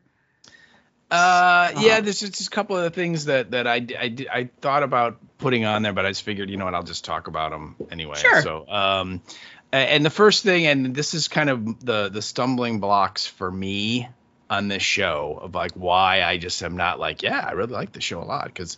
Again, there's a lot of cool stuff in it, but I'm just not 100%. And the first thing is, I'm sorry, people. And if you can explain it to me, if any of our listeners can, please let me know. Send us an email or something, a social media post to help me here. I just have a really hard time with this whole idea that Rick Grimes has not been able to escape from this place in like 9 years. Yeah. And again, the city, it's got 200,000 people and he's one guy and he can't get away. And like Esteban said, like when they go out looking for twine and shit, he couldn't get away. You know what I mean? It's just like, really? And I understand the idea of, well, Jadis is kind of holding him hostage about, if you try and leave, we'll have to kill everybody. But at the same time, it's like, don't you have to call her bluff on that? Because as far as he knows, they already wiped out Alexandria based on what he's learned about the CRM. Yeah. Right. They could already be gone. They could be Omaha. Yeah. Right. And you kind of have to approach it from the way I look at it. It's like, okay, you know what? If you're going to organize an expedition to go all the way into Alexandria to blow up, the 3 blocks that make up Alexandria and kill all those people, I can't stop you. So have at it. And you know what? The people in Alexandria, they're pretty tough mofos. So I like their odds against you clowns in the black outfits. You know what I mean? So it's like, I just don't buy it that it's like he either would have escaped or they would have killed him trying to escape. You know what I mean? I just this setup, I don't, again, what you said, if he had some kind of memory loss. I was going to say, do you think they would have been better served with like a amnesia storyline? Yeah, again, that's very soapy too. Right. All we need next is the evil twin, right? And then we're right there on One Life to Live. But maybe like some form of it where like he has some memory, so he can like see Michonne, but he doesn't know who she is. Right. In his memory, right? And so he's like, I know this woman, but I don't know where. And maybe that would have been the dreams that he's having, where he's like, I dream of her, but I whatever. I don't know. It's hard, but just the setup they've chosen here, I'm having a real hard time buying. And then the other thing, and this didn't really hit me until this episode, when Michonne goes rogue and grabs the snowplow thing and pushes it out there, right, and goes against the orders, it just really hit me. I'm like, this whole A and B thing doesn't make sense to me either. And I get it that you don't want to let troublemakers in. I get that. Right. I get that you would have some sort of screening process where it's like, no, this person, they're not gonna buy into what we're selling, and they could be a problem, so we don't want them. But this whole idea of we don't want leaders, we don't want, people who take initiative, we don't want people that are self-reliant, so on. It's like, that's what the military thrives on, right? In that you need people in your unit that when the plan goes to hell, they can still figure out a way to get it done. And then they get promoted because they can get stuff done. And then they're, going to be able to have other people under their command, and they can, be a better fighting force. I mean, that's the whole point. If there are none of those people in the CRM, and it's just a bunch of idiots that just do whatever the commanding officer says, they're screwed. Because, I mean, every plan you ever make in anything, there's a very famous saying that every battle plan is great until you make contact with the enemy, right? And as soon as something happens that the plan didn't anticipate, which is always, then what? Mike Tyson once very famously said, everyone has a plan until you get punched in the face, right? And he's referring to boxing, where it's like they would plan how are you going to box this guy coming up, and you're like, you would plan, you figure out what you want to do, but then once the action starts and the guy's hitting you, the plan sometimes goes out the window. And if you have none of those A-type people in your group, you're going to lose more times than not. So I'm having a real hard time with that concept of A's are leaders, B's are sheep, and we only take B's. So, I mean, do you see that at all, or does that not bother you? No, it bothers me, because if you look at Okafor, to be fair, he let in Thorne and Rick, right? That's his story. And like, ordinarily you guys wouldn't have been let in, or I would have had to kill you, or blah blah blah. But I vouched for you, and blah blah blah. And I'm like, yeah, but they're also being like, yes, Rick is a non-com, but he's still like he's not an officer, but he's like, he's a sergeant. He still has some pull. Oh, yeah. And, Thorne is given, like, she's getting promotions and all of this. And it's like, so they're obviously recognizing leadership abilities in her. And it's like, how would you see those? Yeah, if it was someone who was subservient and did what they were told? Right. You wouldn't. And wouldn't that kind of violate your first rule, which is, if you notice those qualities, we have to get rid of her? Yeah. Exactly. So and like taking someone from like Michonne, right? And let's just eliminate, that she has a community and she has children and she wants to get back to. Let's just say someone like her, with her fighting ability and her ability to think on her feet and do all the things that we've seen Michonne do when she's kicking ass. If that person shows up at the Serum, you'd think that the military would be drooling to get her into their forces. Because, oh, my God, that woman can get shit done, right? Yeah. She what's the line? It's like, she knows her shit. Yeah. But I mean, also put that same measurement against Jadis. Jadis was like, I'm subservient. I'll do what you want me to.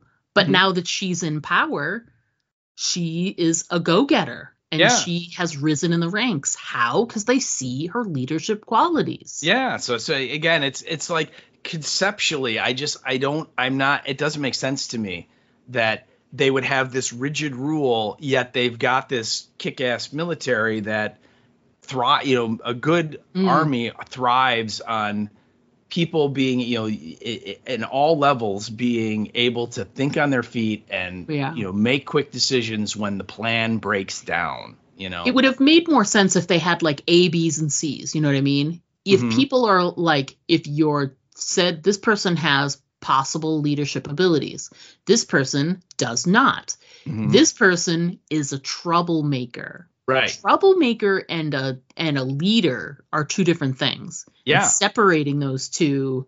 Now, in the post-apocalypse, people who are, the Negans and the governors of the world that are grasping power are troublemakers, but they are also people with leadership qualities. So that's difficult because those things are sort of married together. But there are also people who are just troublemakers. Right.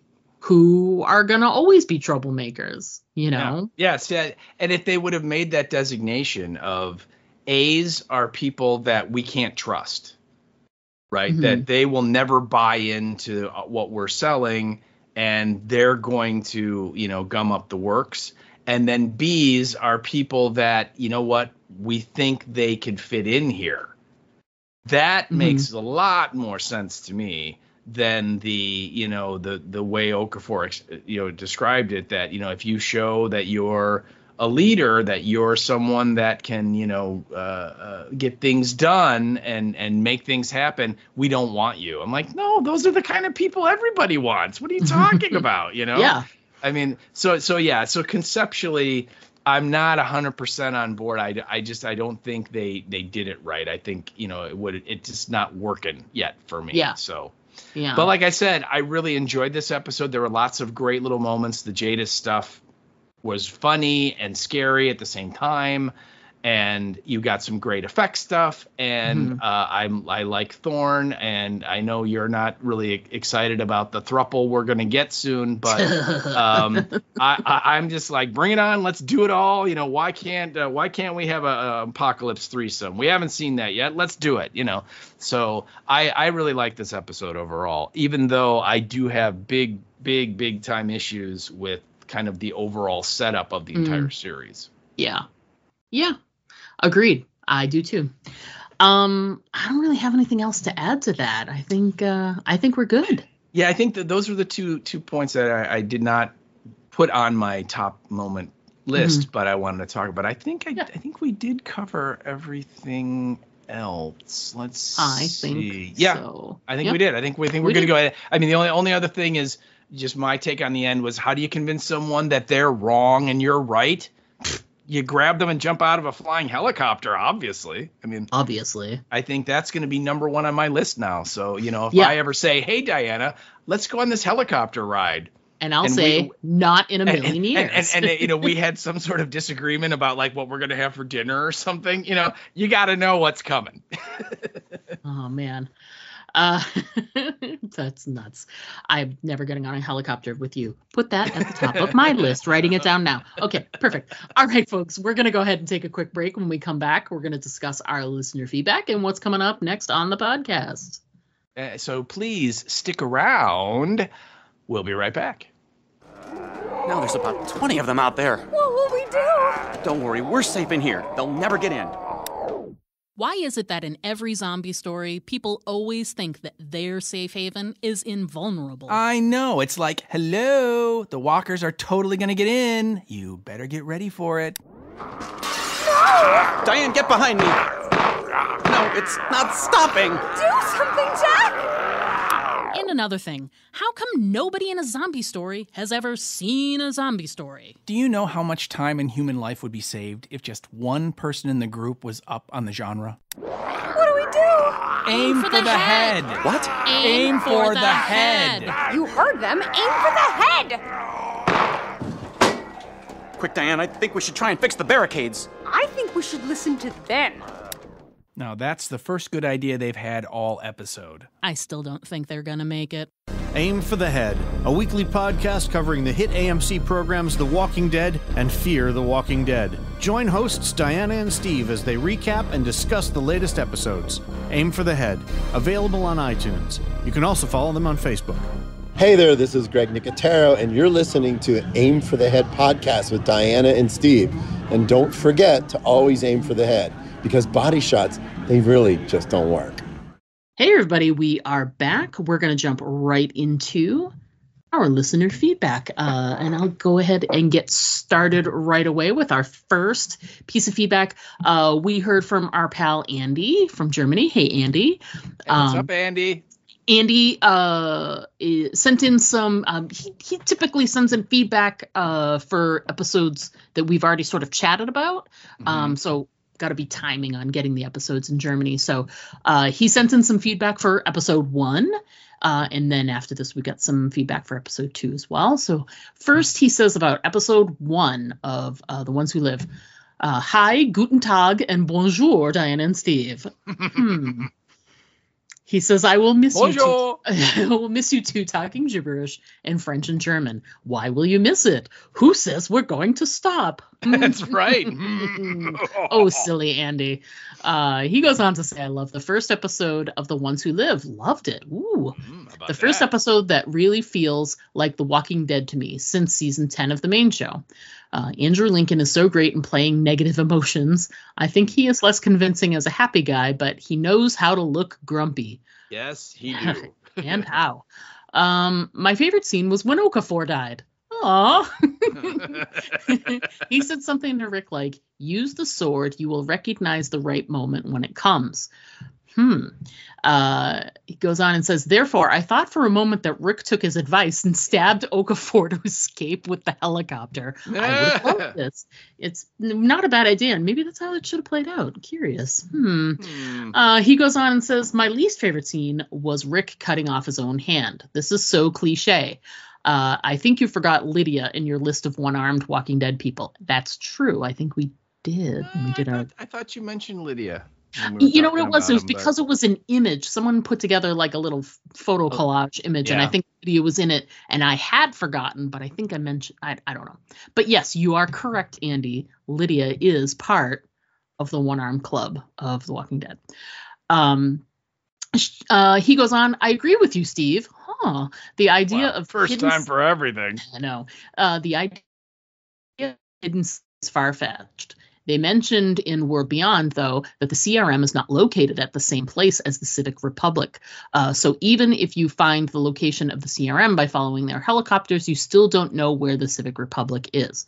So that makes a good point that they're sort of scattered places here and there, but like the actual city, like Philadelphia, as it were, you wouldn't necessarily find them if you followed the helicopters because they're all over, I guess is what it's trying to say. Possibly, yeah. Possibly. Maybe. Maybe. We'll see. He goes on and says, I disagree that the CRM would eliminate the Commonwealth. They don't eliminate potential threats. Otherwise, they would not have teamed up with Omaha and Portland. The whole motivation of the CRM is not really plausible. They control all information that goes in and out of the Civic Republic.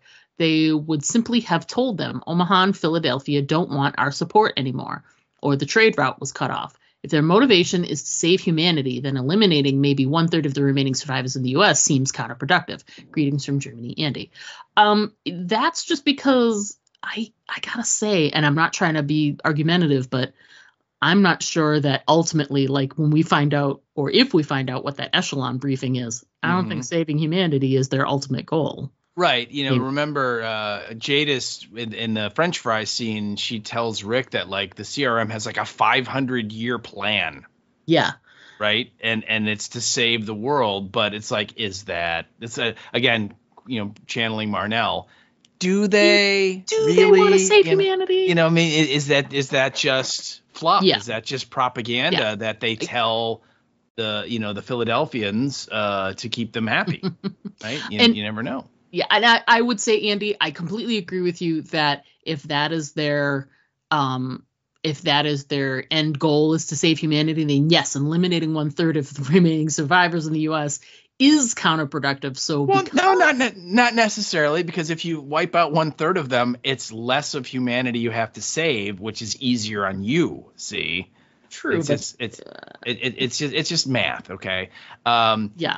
And I just would jump back up to something you said earlier about the favorite scene is when Okafor died. And the only reason I know this is because I was reading the wiki about this week's episode, and remember that one scene we completely did not mention at all is the funeral scene where we see Beale and he's doing the speech about the sword and all that stuff, and the sword belonged to the Revolutionary War general and all that.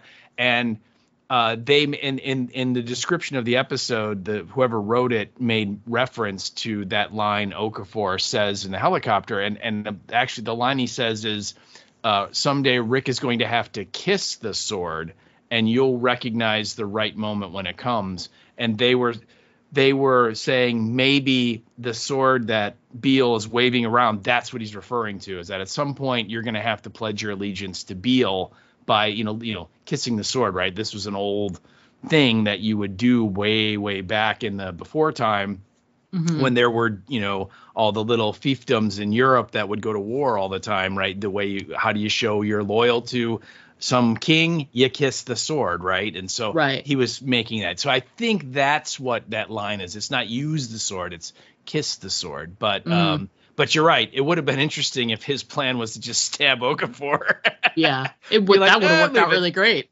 Right. Yeah. Absolutely. Yeah, so I was going to say as well that like I agree with you, Andy, that if their stated purpose is to, save humanity, but they've eliminated those people, that doesn't make sense. But my point is, I would say that what they're saying on the surface is not what their true mission is. That's the feeling I get. Especially they're such a secretive group. I don't think that what their true purpose is something that they would wear on their sleeve. They certainly don't seem like that's their MO. So, yeah. Well, and just the way that Thorne is acting now that she's gotten the briefing. Yeah, she's so spooked. Yeah. Yeah, she clearly, they let her in on something that shook her a little. And based on what we know about her, she doesn't strike me as someone that gets shook a lot. So it must be pretty interesting and awful. Yeah. So, yeah. But you never know. We have to see where it's coming. Well, thanks for that feedback on episode 1, Andy. So thank you. Well, let's move right along. We received an email from Andy. I know. It's great. It's pretty cool. And this is for episode 2. So now we're moving along. And then, like you said, he's usually like about a week behind, he says, from, when we see an episode to when he gets a chance to see it. So that's why. And he starts out by saying, "Hi, Diana and Steve." He goes, episode 2, I didn't like as much as the first episode. It obviously has 2 purposes. 1, make Michonne hate the CRM. 2, make her join the CRM. And both were not solved well. No. She goes, those nomads who never stop are nonsense. One reason you mentioned, they have no way to get food. Another reason is they use horses. Horses need to sleep and eat. If you let them graze, this takes half the day. The third reason is that such a caravan would draw the attention of every walker nearby. Yep, that is true. Yeah. That they certainly are very large, slow-moving, and make a lot of noise, so that would definitely attract them. And the horses thing is true as well. Although it did look like that they, like when Michonne first leaves the meeting with the girl's sister and everything, were they moving or were they stopped at that point? I can't remember. If they were, but you're right. I mean, the whole horses issue, you can't they can't run constantly. You're right. They have to rest, they have to eat, and so on. And so you're very, very valid points. He goes on to say, also not convincing is Michonne's story. In the main show, Michonne had a hot lead on Rick. She called Judith, who told her that Alpha is defeated and Alexandria is safe. Therefore, Michonne decided to follow the lead. Judith did not tell Daryl about this, so he won't follow Michonne. This solution only works for the moment, but not for years. True. In hindsight, it seems strange that Daryl didn't know that Michonne is still alive and searches for Rick. Judith would have told him when he decided to leave, especially if Michonne had contact with her children with this radio. The whole thing is not thought through. Yes, you are correct.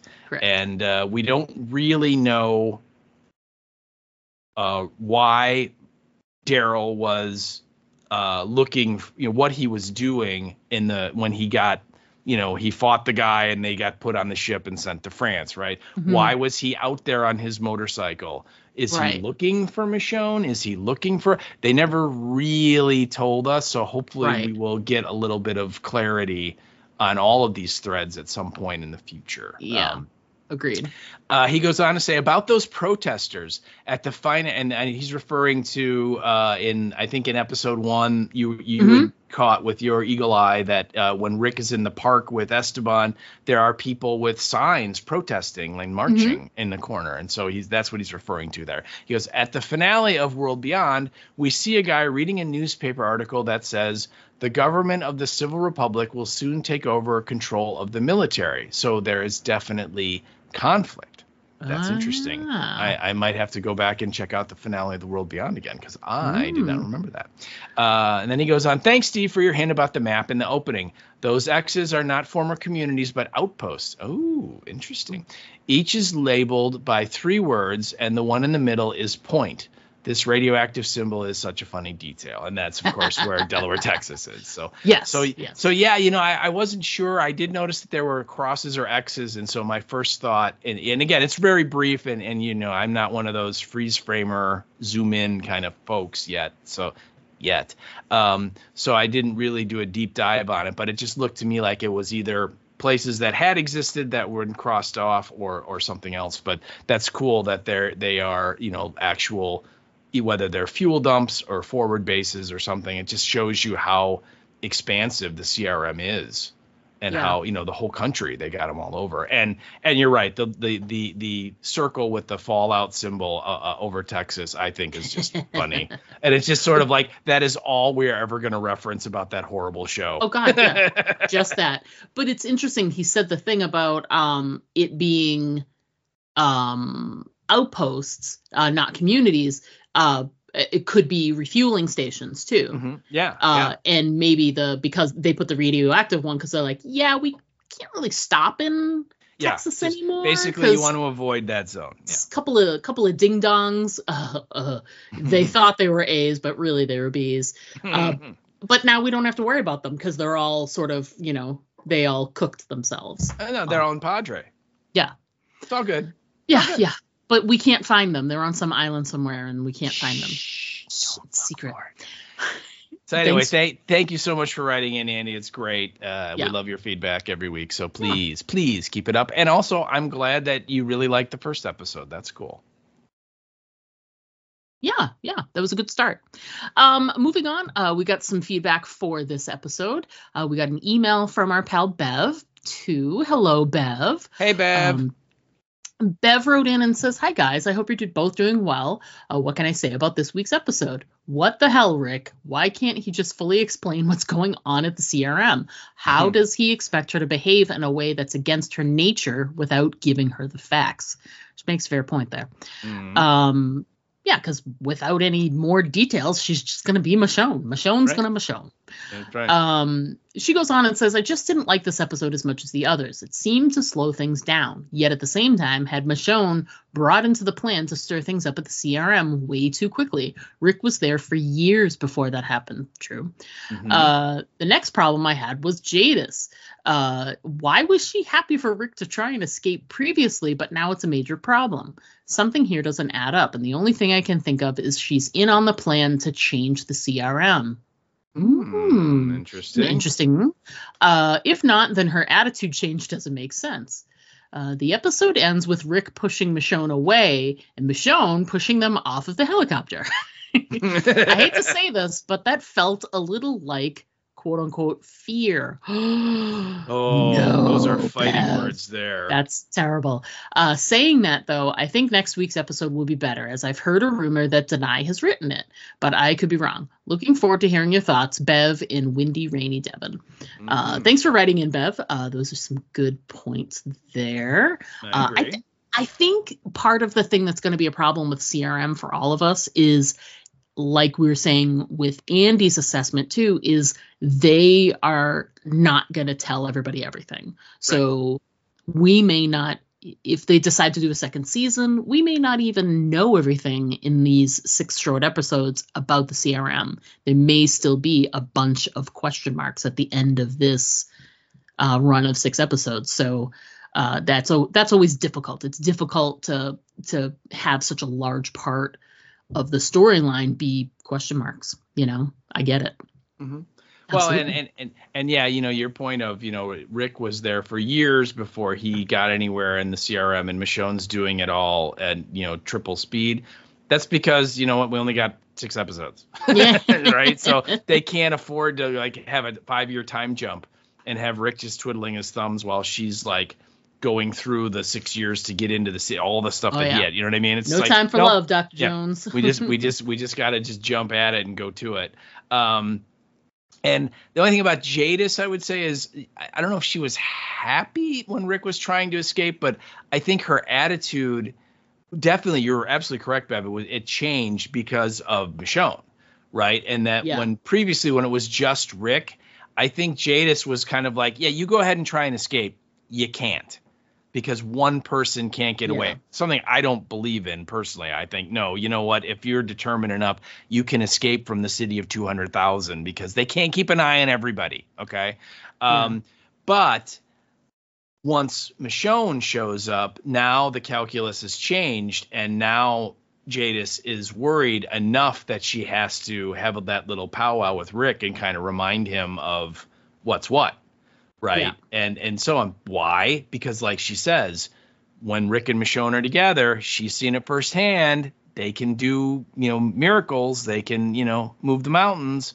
And she's worried that they will, partially because of her own skin, right? That she could get exposed, because clearly if they get away, they're going to be like, well, who brought them in the first place? You did, so she has some exposure, but also, like she said, if you get away, I have to go kill everybody in Alexandria. And some of those people I really like. Right. Yeah. So, she's doing it she's letting him know that I don't want to have to kill people that I like, Rick. And if I have to, it's going to be your fault. I think that's the change, really, that was going on. It wasn't that necessarily happy. It was just more of, I don't care. You can try and escape. You can, you can try and escape all you want. You can't. But now that she's here, well, maybe you can. So, yeah. But anyway, great, amazing feedback. Feedback. Yeah. Thanks for writing in, Bev. Good thoughts. And I'm right there with you.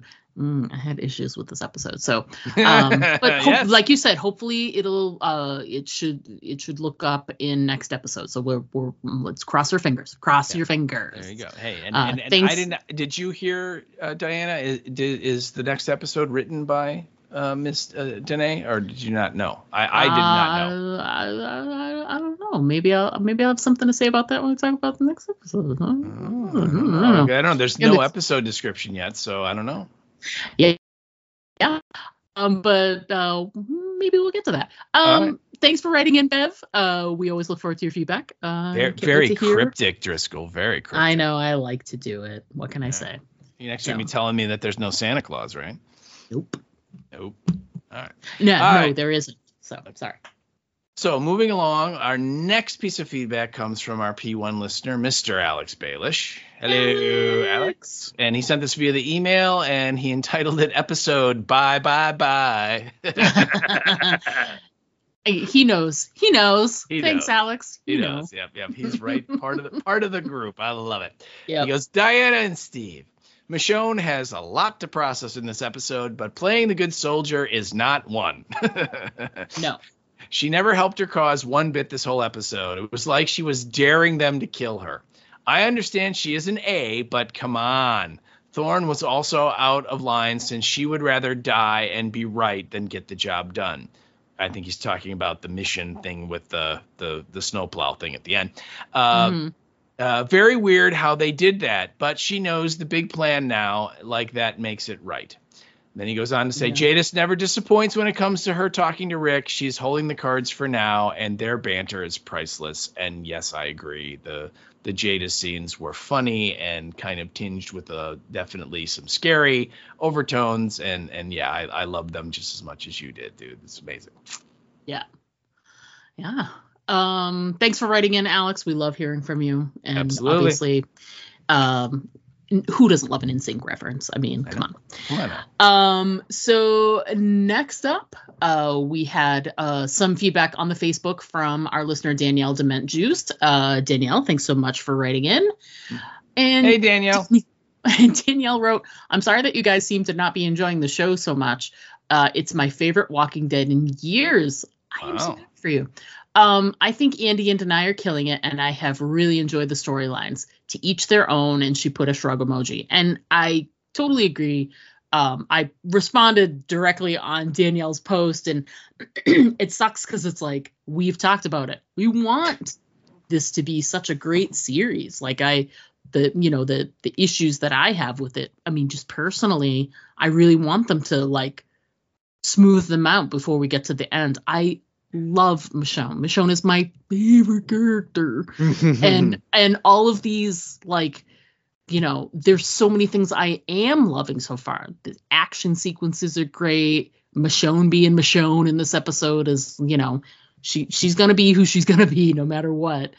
You know, I'm liking Thorne. I think she's a really, really feisty addition.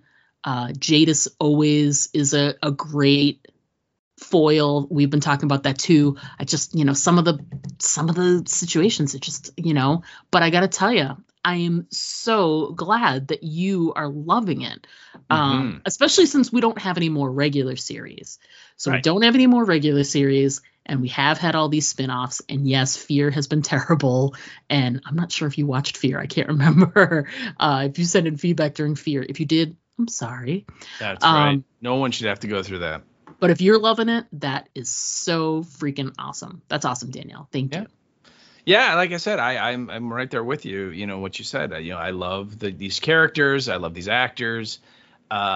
Just, you know, what I said here in this, reviewing this episode, there's just a couple of like conceptual things of how this world is being constructed that I'm having a problem with, and it's just me, you know, it's just it's my sensibilities. It's not hitting as much as it obviously is with you, but that's awesome. You know, if you love it, and that's great. That's absolutely great. So thank you so much for writing in. Yeah. So next time, like, write in like what your tell us more, like what are your favorite scenes, what's your favorite stuff that's been happening. So send us some details next week. Let us know what you thought of, you know, in episode 4, like what's your favorite parts about this. That's right. We need deets, man. We need deets. That's what I guess about that. So, cool. But thank you for sharing your thoughts, Danielle. I appreciate it, because you know, some people like things and some people don't like things, and here we are in the middle. And everyone hates Fear. I mean, we can all agree on that. We can all agree on that. Yes, we can. All right, so moving along, and next piece of feedback came from our pal Erica Price. Hello, Erica. And she sent this via Facebook. And she says, new personal mantra: I radiate shit knowing. Yes. Yes, one of the great lines, without a doubt. She goes on to say, though, best line, you're a hero with a shit haircut. It really was a good line. Oh, it is. And then she goes, Rick, my man, you are reading our minds. I'm loving the pacing of this show. Only 3 more. The guitar strumming when Rick was in the city was so Last of Us. Yes, I had that thought as well. It's that, or even maybe a little 28 Days Later with the acoustic guitar playing. So absolutely, I picked up on that. Good catch, Erica. Dana is Michonneing all over the place, and I'm here for it, but it's to her detriment. I guess Thorne is blind? We'll see. She goes, I sure hope that helicopter wasn't flying over a bunch of pointy pine trees, right? I mean, it's like, what if they were like 5,000 feet up in the air? I'm like, hello? Find out next week. See that? Well, yeah, again, like you said, we saw the scene, so clearly they're alive. So, you know, somehow they land in an okay place. But she ends up by saying, love y'all, keep aiming for the head. Oh, we try. That's so cool. Awesome feedback, Erica. Yeah. Thanks for writing in, Erica. Next up, we got some Facebook feedback from our pal Alma Contreras. Thanks for writing in, Alma. Love hearing from you. She starts off, between Jadis and this Thorne chick, I stayed kind of annoyed this whole episode. Yeah. She says, Michonne and her badassery are my favorite part of this meh episode. Oof. Rick warned her to hide her strength, but she just can't, and I'm afraid it's going to cost them both. Did Rick really think that Michonne would just take off without him after finally finding him? I was mad at that. It's true. It's kind of stupid. Yeah. So what did you all think of Michonne grabbing Rick and jumping out of the helicopter? My favorite scene. And I'm like, I think it was very drastic. It's certainly unexpected. Well, if we're gonna, as you know, Erica said, Dana is Michonneing all over the place. I mean, that's Michonneing all over the place. Oh boy, yeah, absolutely. You know, Dana Bethune would not jump out of a helicopter, but Michonne freaking would. Absolutely. She goes on and says, what can I say about Gimpling? Dude needs to stop with his multi-timelines. That's true. That's the thing of his too. Wasn't too bad this episode. He's not as bad as he can be. So that's I'll give him that. She goes on to say, anyway, this was not my favorite episode, and I look forward to hearing y'all's thoughts. She puts, P.S. on your last cast, y'all had the names reversed with the characters of Bailey and Aiden. That's hilarious. I kept giggling because I kept mixing them up too at first. And you know what's the best part, Alma? It doesn't matter anymore because they're dead. They're both gone, yes. So they could be Bailey, they could be Aiden. They did. Yeah. One thing's for sure. I'm not sure which one was Bailey and which one was Aiden anymore, but I do know that they did. Mm-hmm. They did. Yeah. They're one of our few people who have actually died these couple of episodes. So yeah.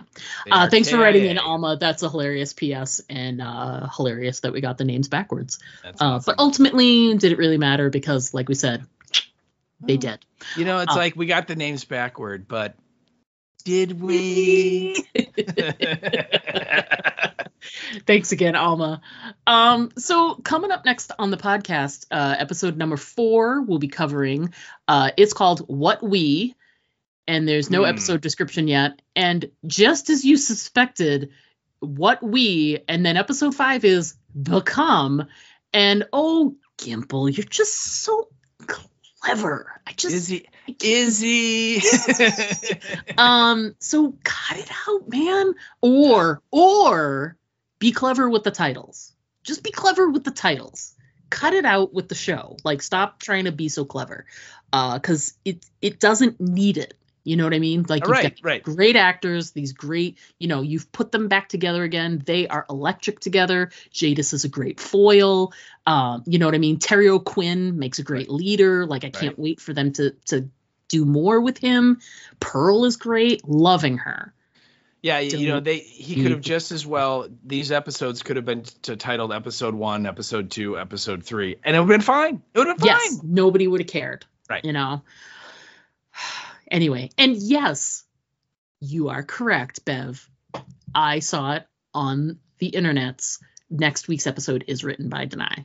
Yay! Now, I don't know yet if that's a co-write. Like, did she write and there's someone else story that did. And then Gimple wrote the teleplay or something? Yeah, so that's not clear yet, but it is. I saw it on the Wikipedias. So, all right, cool. And it was sourced. So there you go. So. All right. Next episode. Remember though, we saw similar kind of things about Greg Nicotero directing some of the final Fears. Yeah. And that turned out to not be correct. So I hope she did, because that would be cool, but we'll have to wait and see.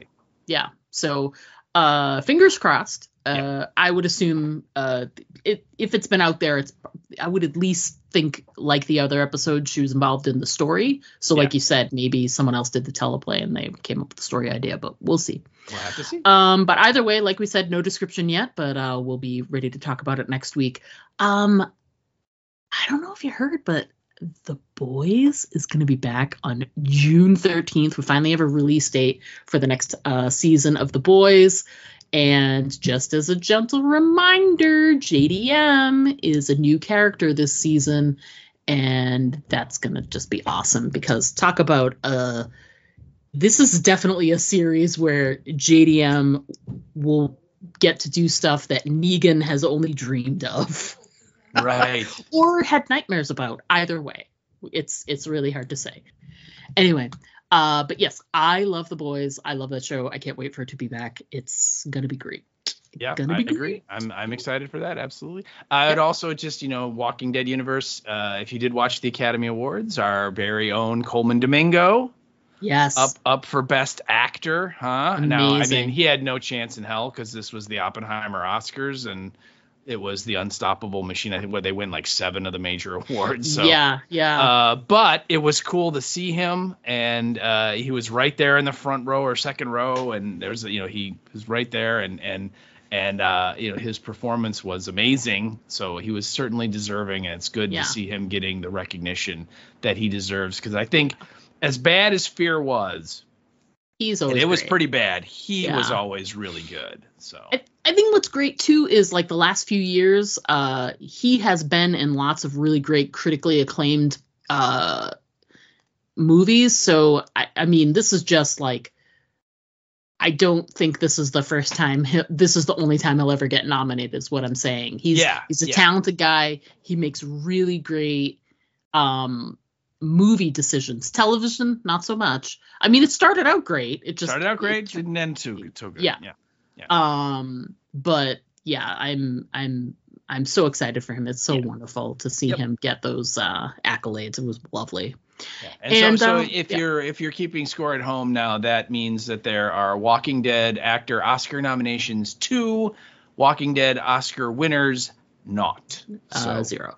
But Stephen Yeun will eventually get nominated again as well. But even though he hasn't won that Oscar, he has swept like every major award category that has include television or scripted series. Yeah. For his role in Beef, he's won everything. The Golden Globe, the SAG, everything. Yeah. Everything. So he is doing really well too. But I'm just saying, so far with the little golden statues, we Walking Dead folks have not crossed the finish line yet. Yeah, not yet, but they will. Let's think positive. Right.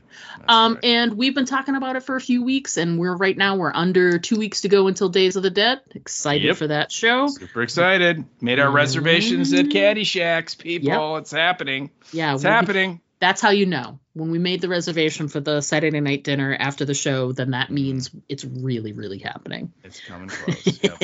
Yep. I bought my pass. I'm all ready. Yeah. So discounted tickets I think are still available until next week. Mm-hmm. So if you're thinking about going, you can still get in for a lesser amount than if you just go at the door and pay. So even if you do go at the door and pay, if it's something you decide like last minute and go the day of, it really is a very affordable con for the amount of content that you get. They do such a great job of putting together such a good slate of horror stars. It's really, really well done, and it's a good mixture too. You know what I mean? Yeah, absolutely. Yeah, there's this show. There's Hellraiser. There's Nightmare on Elm Street reunion. There is like Malcolm McDowell's going to be there, and a bunch of folks from a whole like little individual movies and stuff. I mean, it's very diverse. It's not just like, hey, this is a show just about Halloween or just about Friday the 13th. I mean, it's all horror, and it's super fun, and definitely looking forward to it. Yeah, absolutely. So I don't think we got anything else to chat about. I think we're good. I think we are done. We've been cooking for 2 hours. Let's take it off the stove. What do you say? Yeah, let's turn the stove off and be done. Let's be done. Shall we? Okay. So we're going to be done, folks. At this point, folks, Diana is going to open the door and grab me and pull us out of the podcast. So thank you for listening. Thanks again for listening this week, folks. We look forward to chatting with you next week when we talk about episode 4. But until then, as always, I'm Diana. And I'm Steve. Don't forget to always aim for the head. Because body shots don't work. To send us an email, write us at aimfortheheadpodcast@gmail.com. And our Twitter handle is @AFTHpodcast. Pictures and video are always welcome at our Instagram account, Aim for the Head Podcast, all one word. But the best way to keep in touch with us is to just like our Facebook page to get all of our updates in your feed.